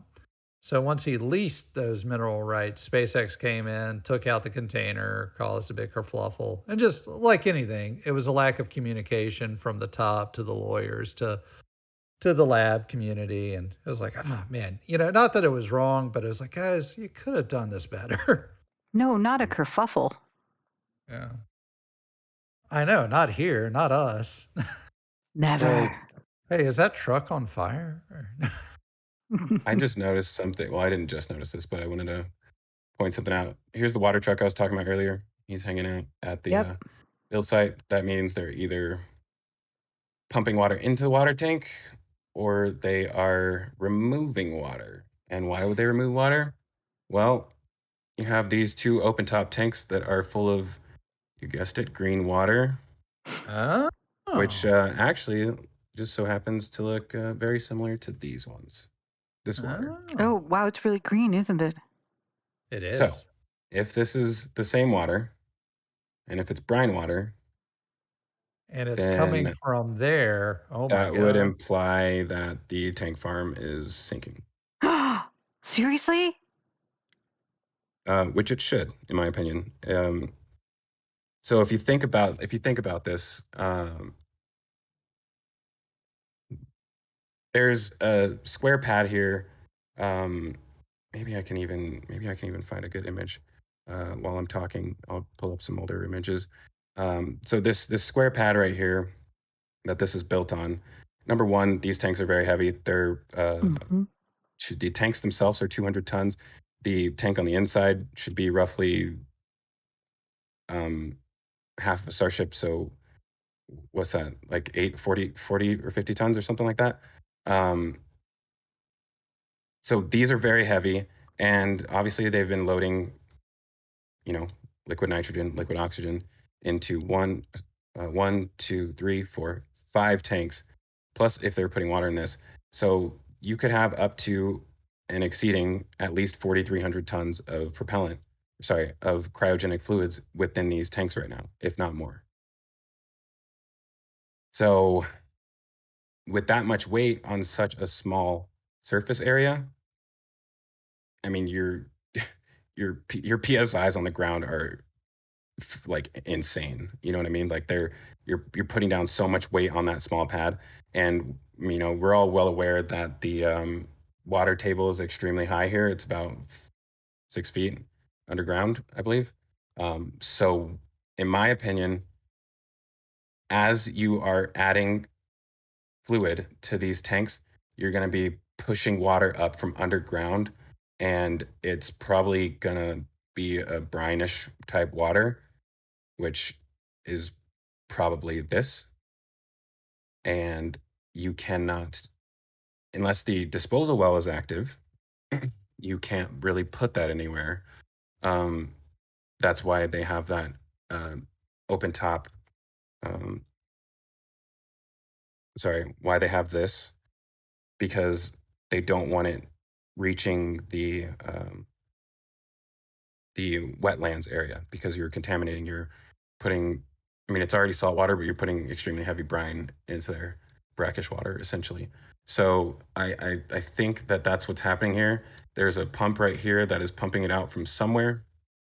So that's my only logical conclusion, is that somewhere the water's gathering. It may be along this trench somewhere.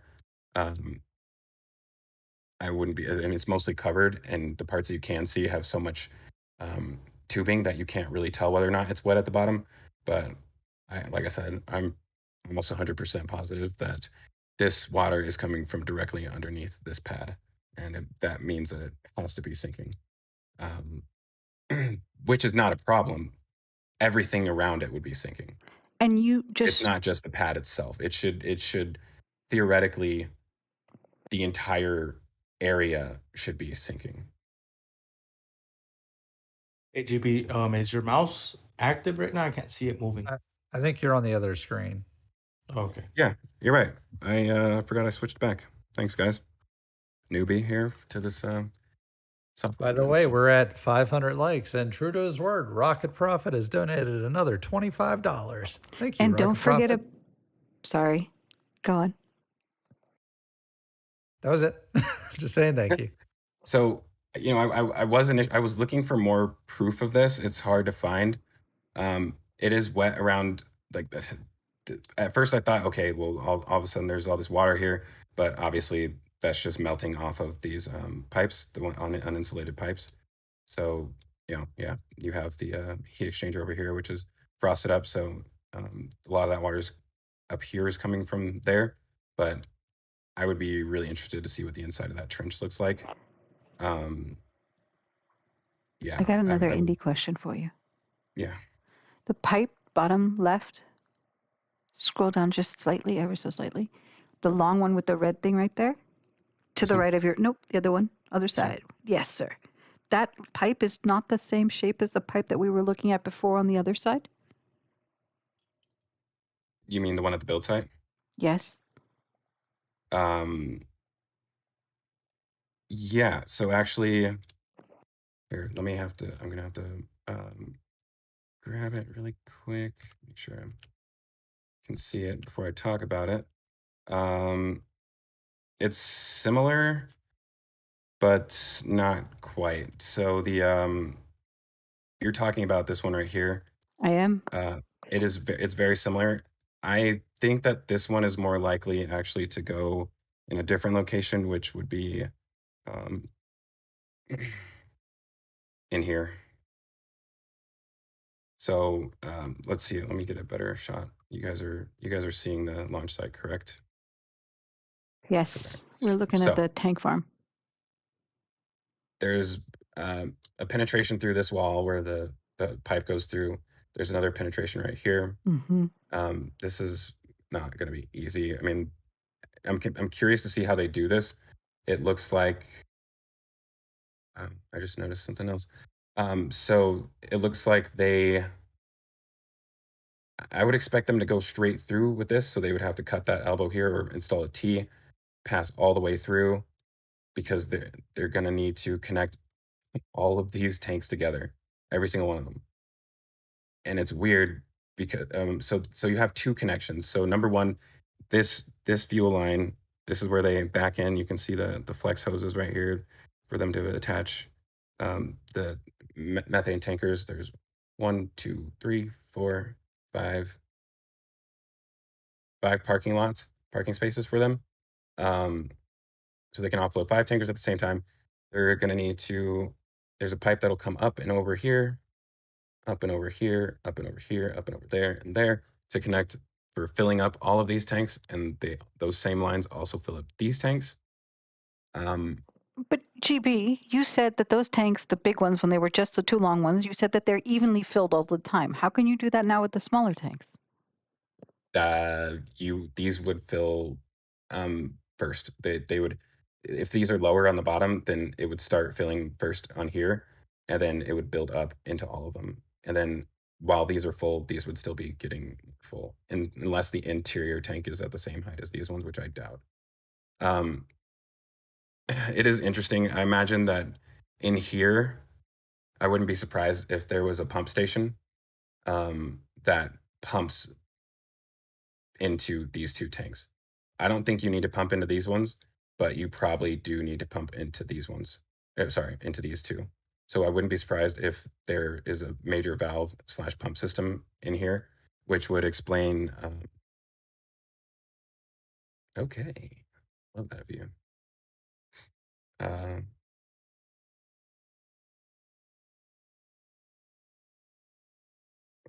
See if I can get to it. Sorry, guys. There's a lot of What is lot it of you're bells looking for out of curiosity?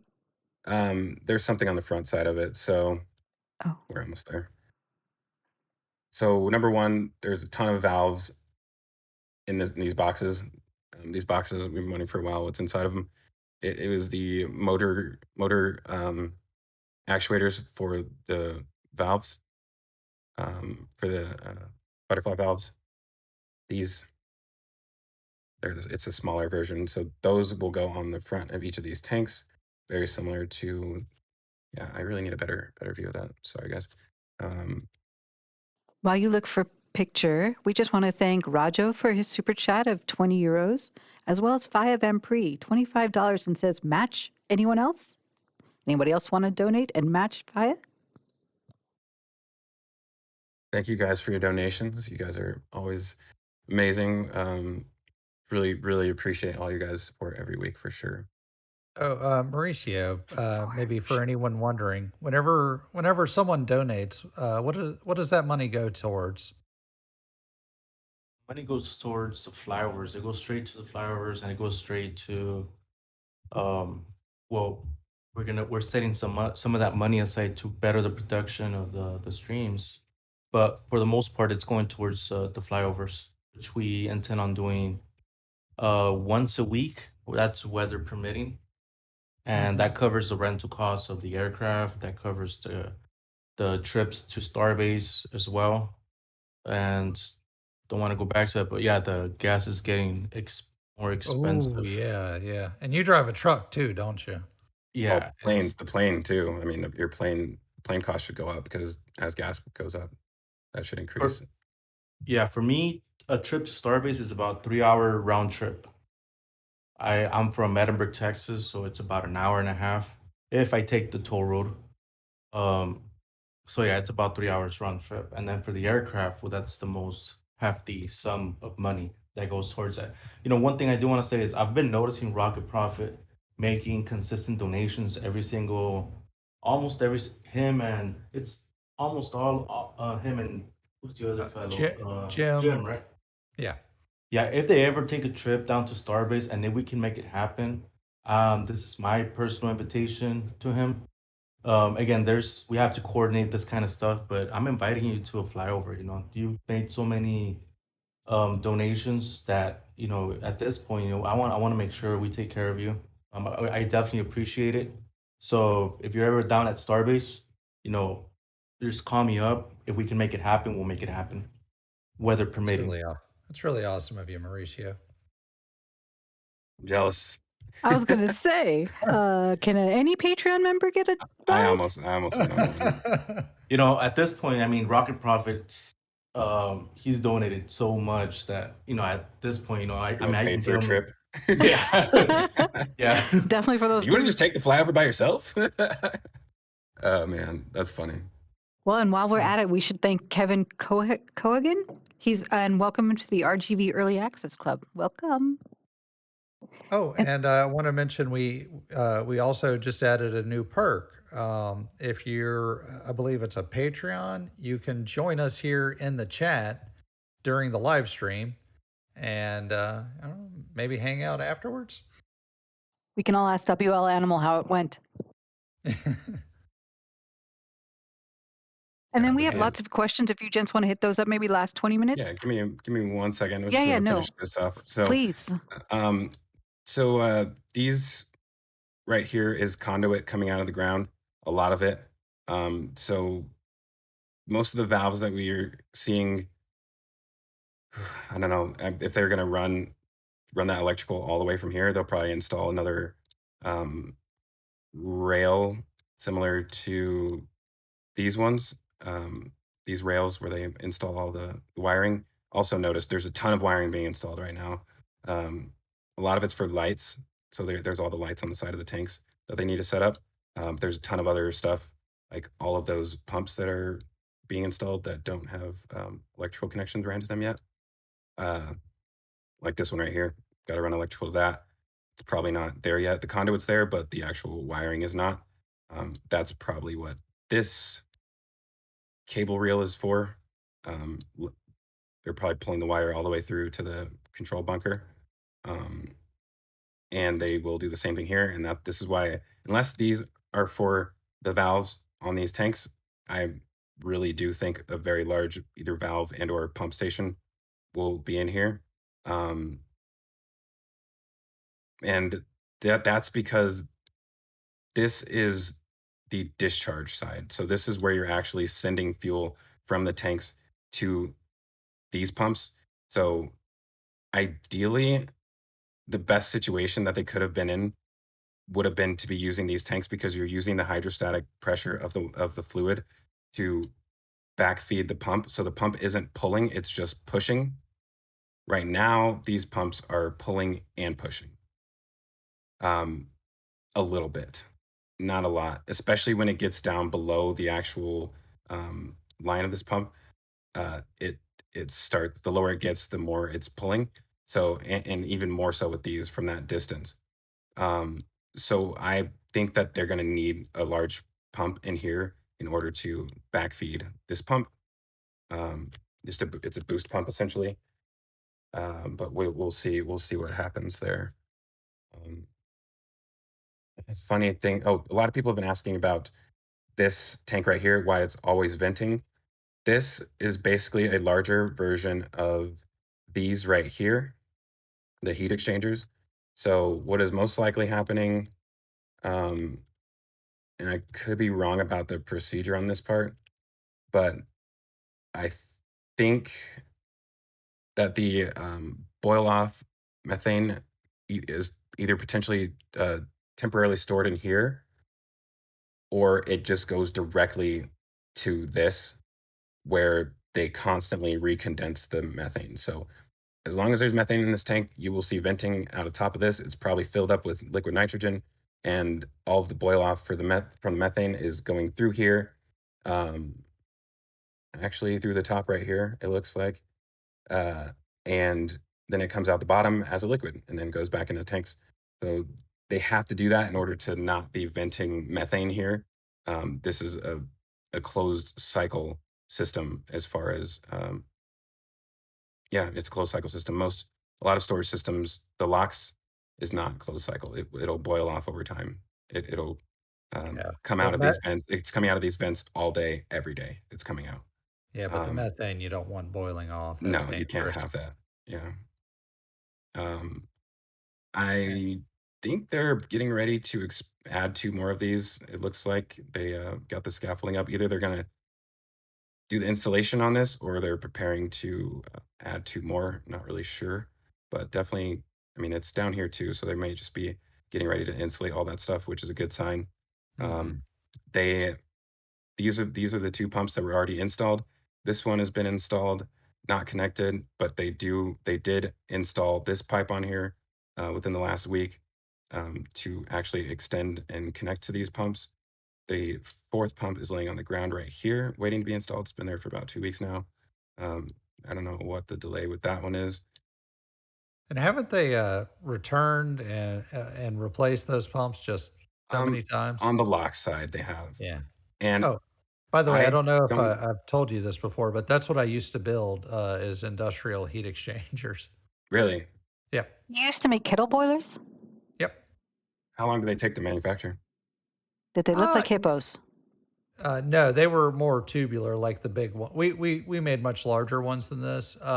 Honestly, they would vary from just a week or two to make them.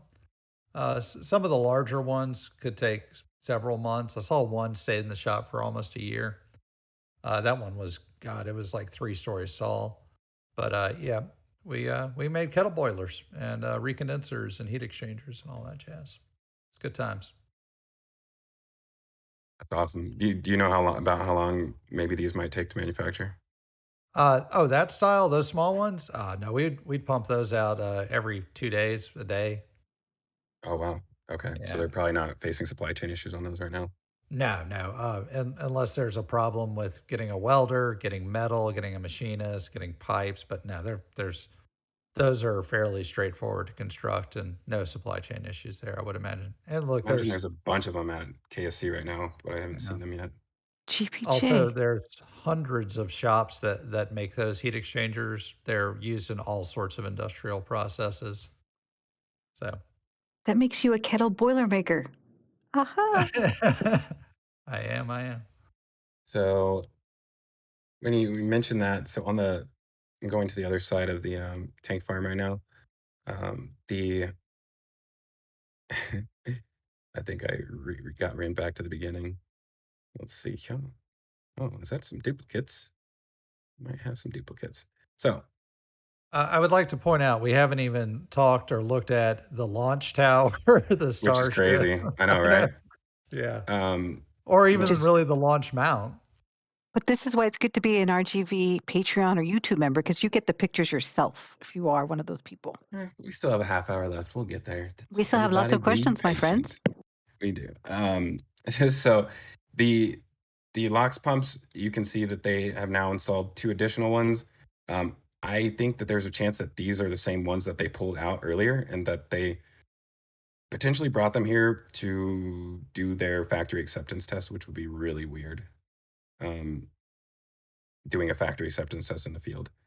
Usually you do your site acceptance test, but if they brought them out here just to verify that they were working properly, and then I don't know, it doesn't make sense for it to happen that way. But oh, I just noticed that it is a little bit wet down here, actually, but it could just be a overflow from all of it melting up top. But yeah, so they unlike the methane side, they do not have the T's on the pipe on either side. So they, in my opinion, will not be connecting these anytime soon. They're just putting them in place. I wouldn't be surprised if the next one shows up here soon, but I don't think they'll be connecting them anytime soon. That is a pretty major operation. It shuts down the tank farm pretty much until it's done.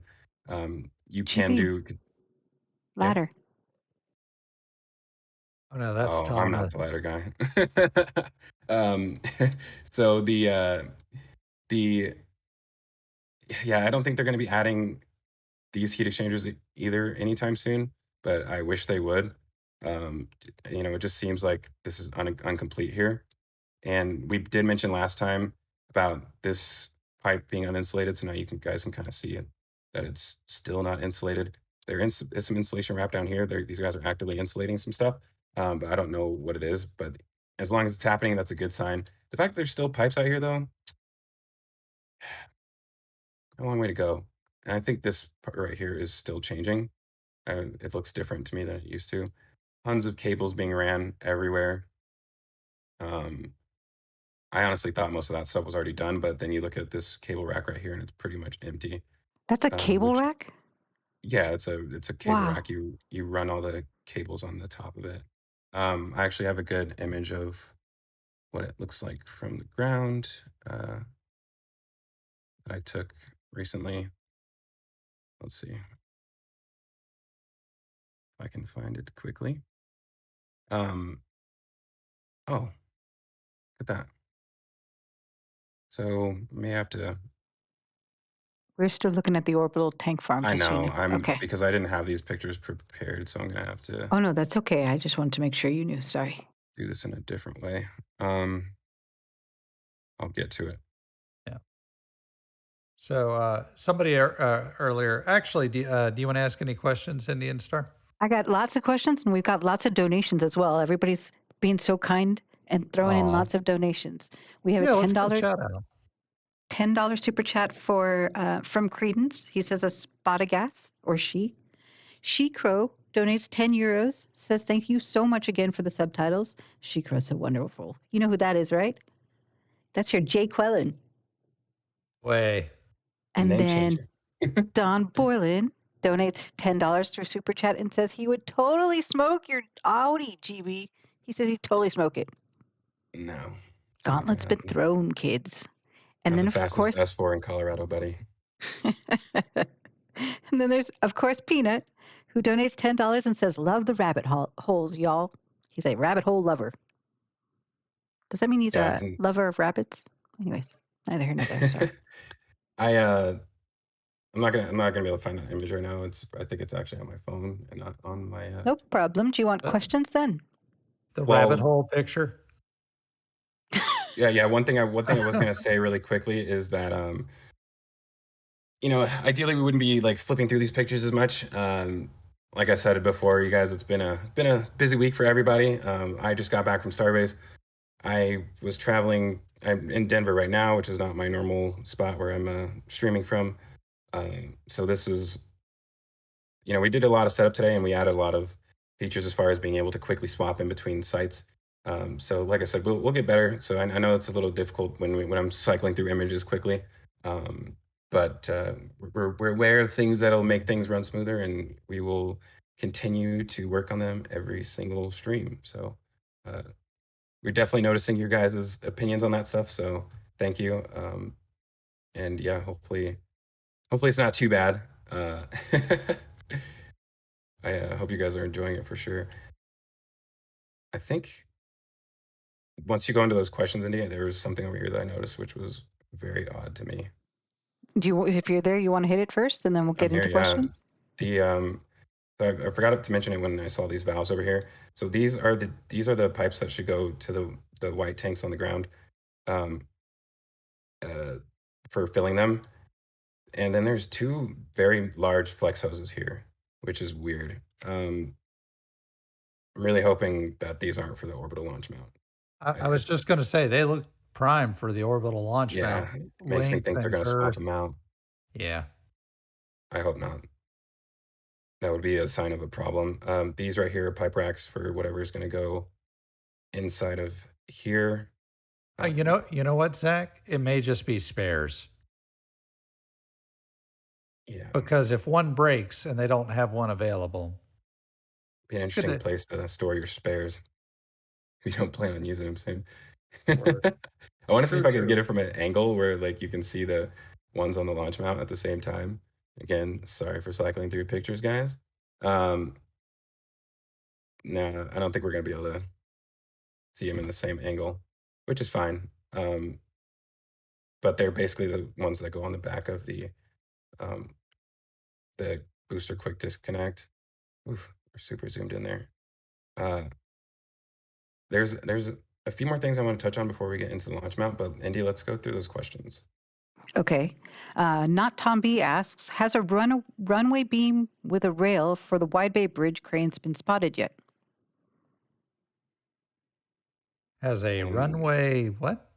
Has a runway beam with a rail for the Widebay bridge crane, been spotted yet? Have you seen the Widebay bridge crane runway beam with a rail? I don't know what that is. I know. I mean, I looked up the actual diagram of it to see what each part is called, and I don't know.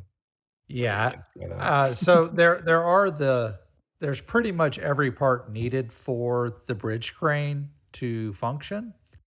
You know what? He may be talking about not the long piece, but the piece that runs alongside the that That it mounts attaches. to. Yeah. the mount from the main bridge to the Widebay, those runways. I So do is that a not yes? recall having No. seen those. That's a no from Got it. me. But that may Negative. just be my memory and attention. So we're speculating no, but we'll go with that for now. So Cranky Old Man asks, why on cargo variation is the door a fish mouth rather than the double clamshell like shuttle? Stronger or accessibility?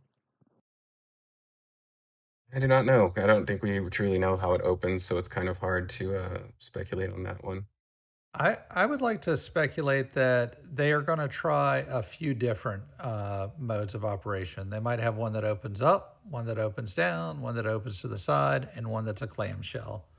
So just guessing that they've done the structural engineering and that this is their favorite option. But that said, if they test it out and it does not hold up well, then they may go to a clamshell model. Clamshell has a lot going for it. Two smaller pieces, easier structurally to support, but it has more gaps, more things that can go wrong with alignment, so it's not the preferred method for them. Fair enough. George asks, what do you guys think will happen? What do you think they will manufacture inside the Starfactory? Starships. Jinx. That's okay, it. next.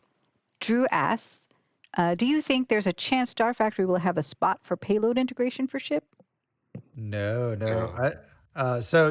Payload integration is going to happen on a fully built starship. And a fully built starship is 14 stories tall, 140 feet tall, way larger than could possibly fit into one of those Starfactory buildings. So yeah, theoretically, you wouldn't even need payload integration for the payload that you would have here, which would be Starlinks. I mean, theoretically, I don't know if they have to stay charged all the time or not, like if they have to have power to them at all times or whatever.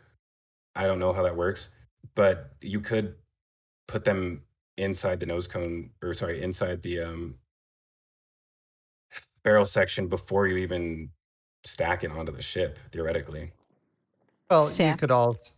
you could also literally load it by one of those cherry pickers, or you could have a vehicle assembly building style where you build a floor inside of if they built their own VAB out here, that could be a place where they do integration as well. Yeah, I don't think it'll happen in that building though, unfortunately. You mean Widebay or the The Starbase? Starfactory, yeah. I think we'd be more likely to see payload integration stuff at Widebay. at KSC. Yeah. Not even in Boca Chica at all. Yeah, especially with Elon Musk saying that this is more of a testing facility, there's going to be less payloads to consider. Also, I'm slightly sad to hear that it's primarily testing. I was like, man, this is going to be the place where they'll launch all the time. So, I noticed a question somebody asked, where would the new landing pad be? That was Michael John. This is there isn't a landing pad. This is the landing pad. And as far as we've seen, they don't really have a need for one right now. They will at some point, but we don't really know. It's not going to be here. It can't be anymore. So, Mauser's one got thing a question. Oh, I'm Yeah. sorry, GP. Go ahead.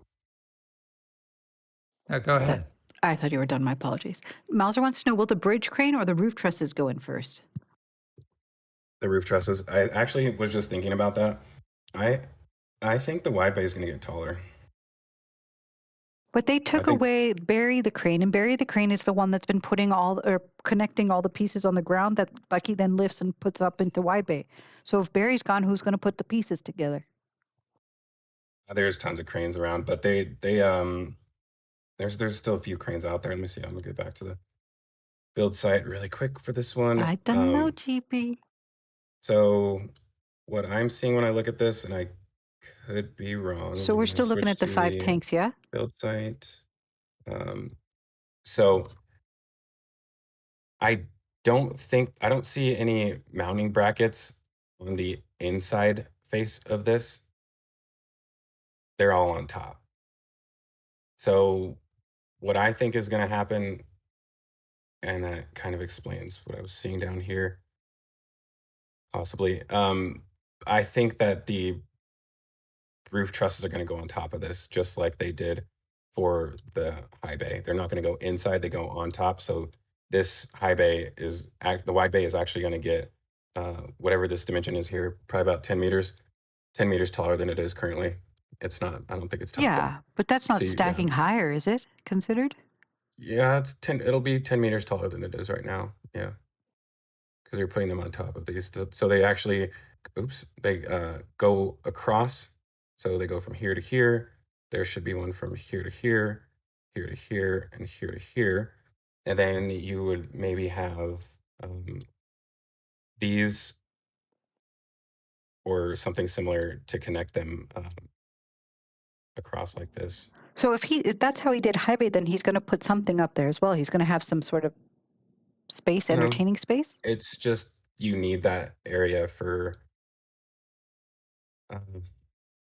This is a tough one because this back here honestly looks like where the bridge crane's supposed to mount onto that rail.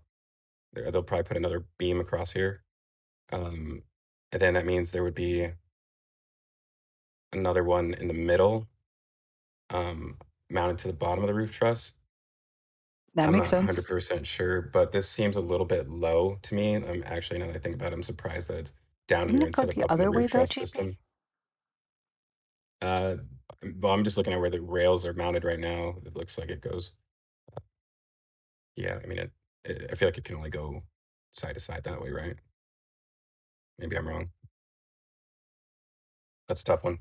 But yeah, so I think that, I don't know if that answers the question or not. He just wanted to know roof trusses or bridge crane goes first. I think the bridge crane mounts to the roof trusses.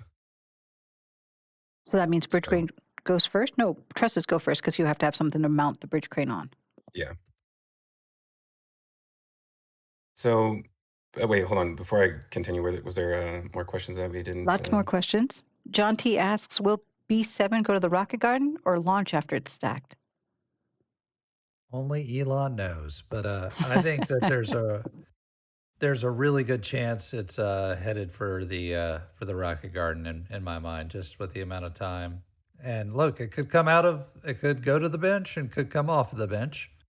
That said, if 420 is, that's my bay, that's my number one, but 24/7, that's my second one. Look at you, two-timer. Michael Maxey asks, has the lift pulleys been lifted onto the top floor of the wide bay for elevators? It says elevate toes.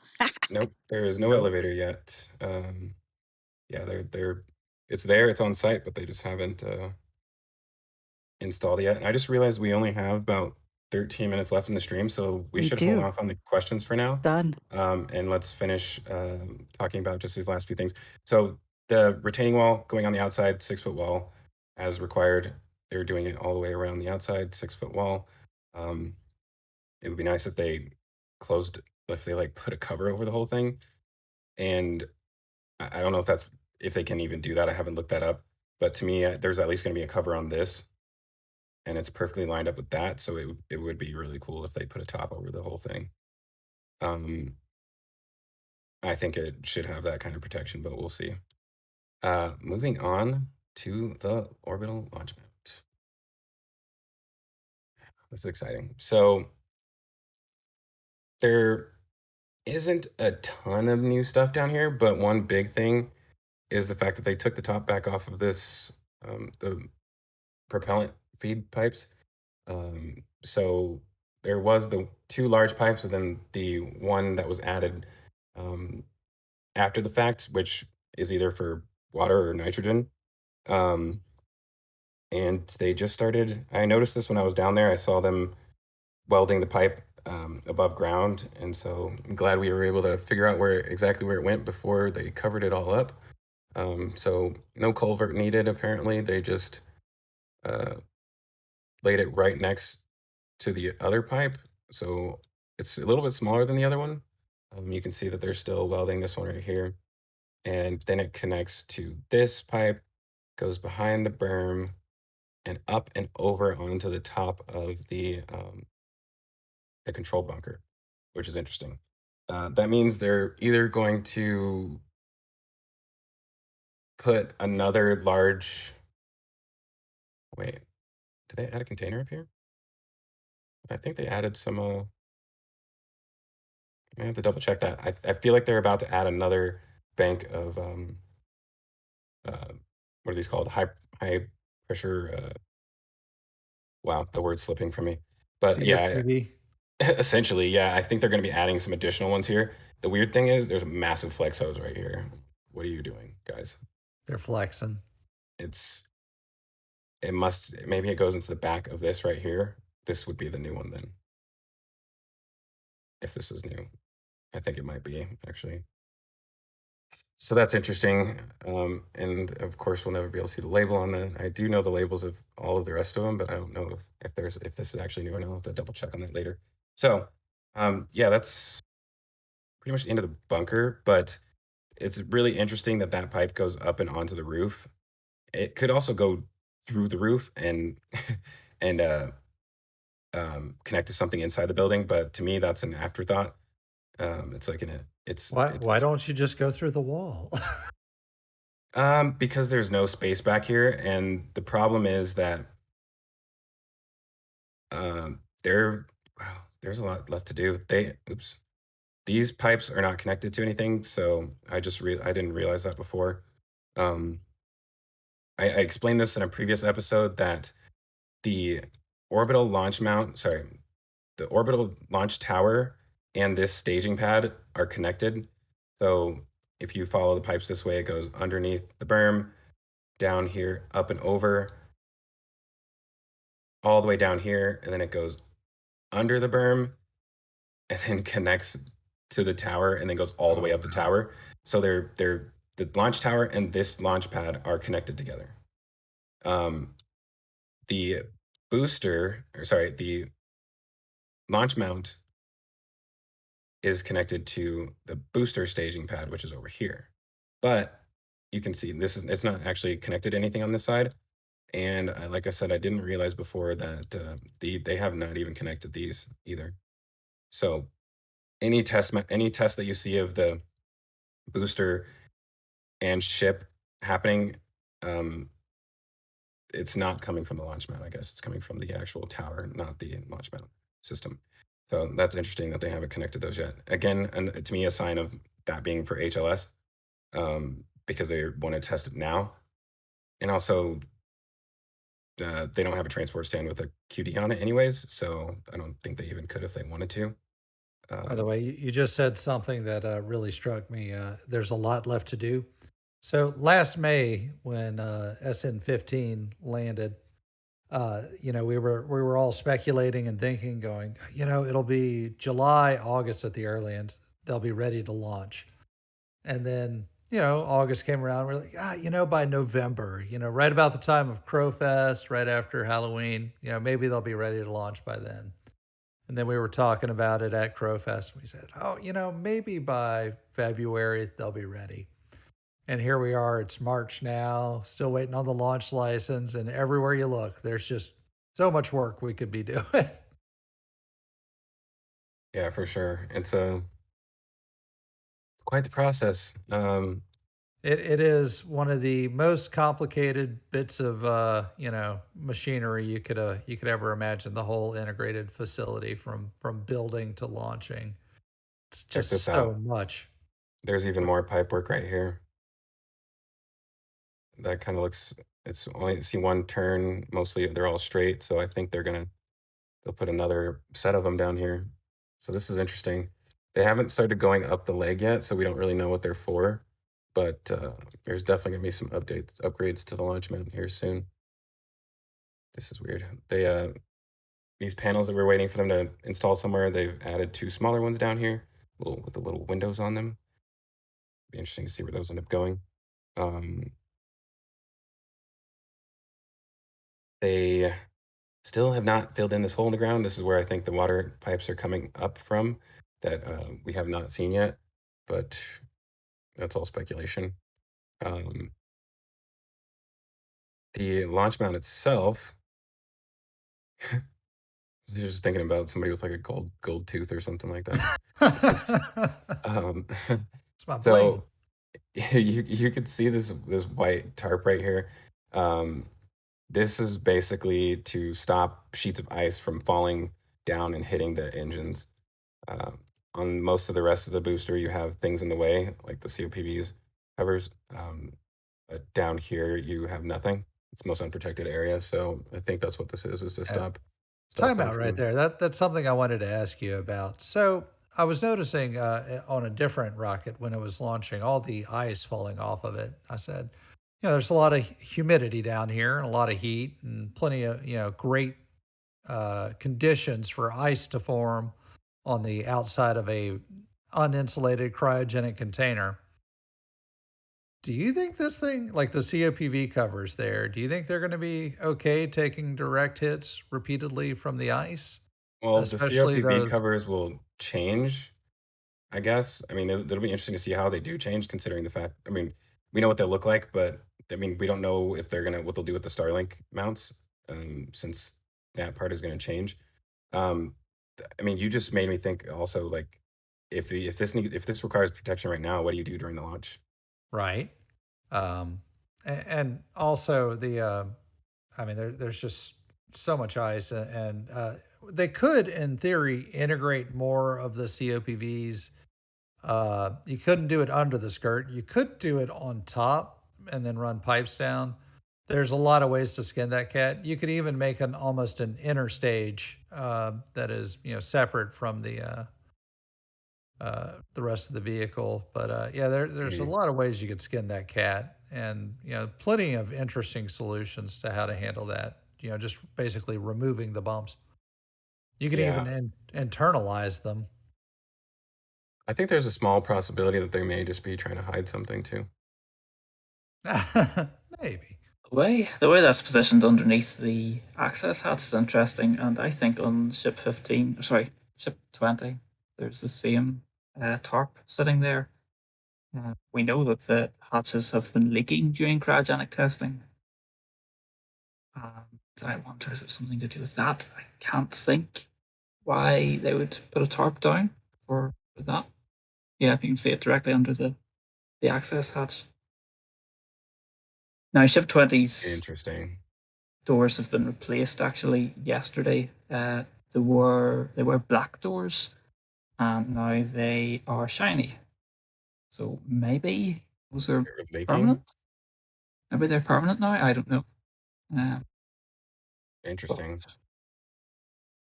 I wonder. Yeah, that's weird that they have it right here and not like you're not protecting them. That kind of throws the theory out of the window. I don't think it's probably not for ice then. I mean, the leaking out might precipitate more ice. It's. Hey, I don't know. Yeah. Yeah, that's very interesting. I think I love this view right here, being able to look down on top of it and see this connection. Yeah, I mean, it really does seem like they're like hiding something almost down there, but who knows? There's lots of weird things in here. Like there's this red cover on literally. Yeah. It literally could just be really sunny right there, and the guy underneath it was tired. Taking a nap. I've seen people take naps in some weird places. Be a cool place to take a nap on top of the QD hood. By the way, this shot is great. Look how thin the the grid fins are. Oh yeah, seriously. Yeah, in my head, whenever they said they were going to leave them out, I was like, "Oh my god, it's too much aerodynamic," And then when you look at them like this, you go, it's really not that big of a deal. Yeah. Now, when they turn, it gives a lot of aerodynamic, control authority. But when they're not turned, not much to them. Mm-hmm. I think there was one more thing down here, but I can't remember what it was. They haven't finished this down here. And we're getting close to our time, so I just want to make sure I didn't miss anything major.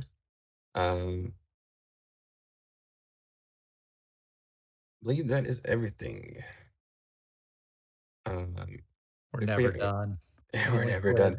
done. We only have about a minute left. With that being said, I feel like we should start sign-offs. I want to apologize to everybody who we didn't get to their questions. We definitely like to try and answer them as many as possible, but we also want to try and get through the content as much as quickly as possible. There was actually a ton to cover this time, and I'll probably be going back to these pictures later and realized I missed something. Like, for example, have we ever talked about the fact that there's a door leading into the launch tower? No, there's a door. Yeah, there's a door on the QD arm that leads Stop it. into. Yeah, it's weird. I didn't notice it before. While we're doing our sign off, I'll find it. So We go also ahead, got a Grandpa couple Joe. of donations real fast, super chats.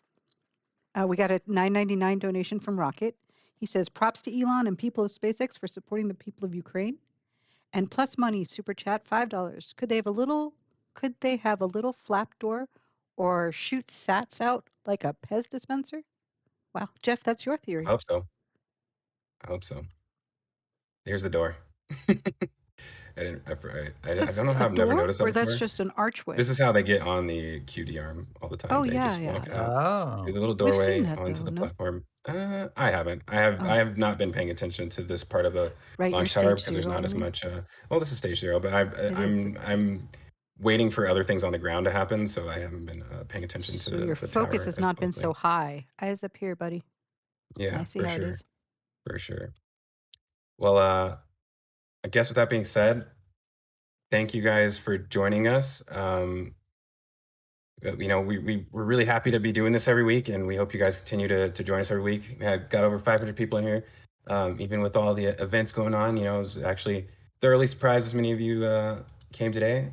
I'm, like I said, grateful every week that you guys are here, and I'm sure Mauricio definitely appreciates all of the contribution you guys make and helping him get back in the air, stay in the air, and continue to bring you guys this stuff. And I guess I speak for everybody in saying that we just really, really get excited doing this stuff for you guys, and can't wait for next week already. So can't wait for the flyover photos for next week.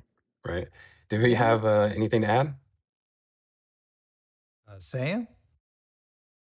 I believe it's time for your sign off, Grandpa Joe. Do it. I'm gonna let Sam. Oh yeah, say Sam. goodbye. Does Sam Hello. know ours? What? Sign off? Hello and goodbye. What am I doing? You gotta do we're it for him signing one off. time. You put him on the spot. Wasn't Yeah, ready. do it for him one time. Next time he can do it. And I can't say goodbye until Mauricio says goodbye. I got to let him have his spot. Yeah, before we leave, I just want to say I'm gonna be doing just stay tuned for the 10-minute flyover video for those that are still looking forward to those. And I really appreciate everything, all the other contributions, the support, the memberships, and that's it. Thank you guys for watching, and Grandpa Joe. Thanks everybody for watching.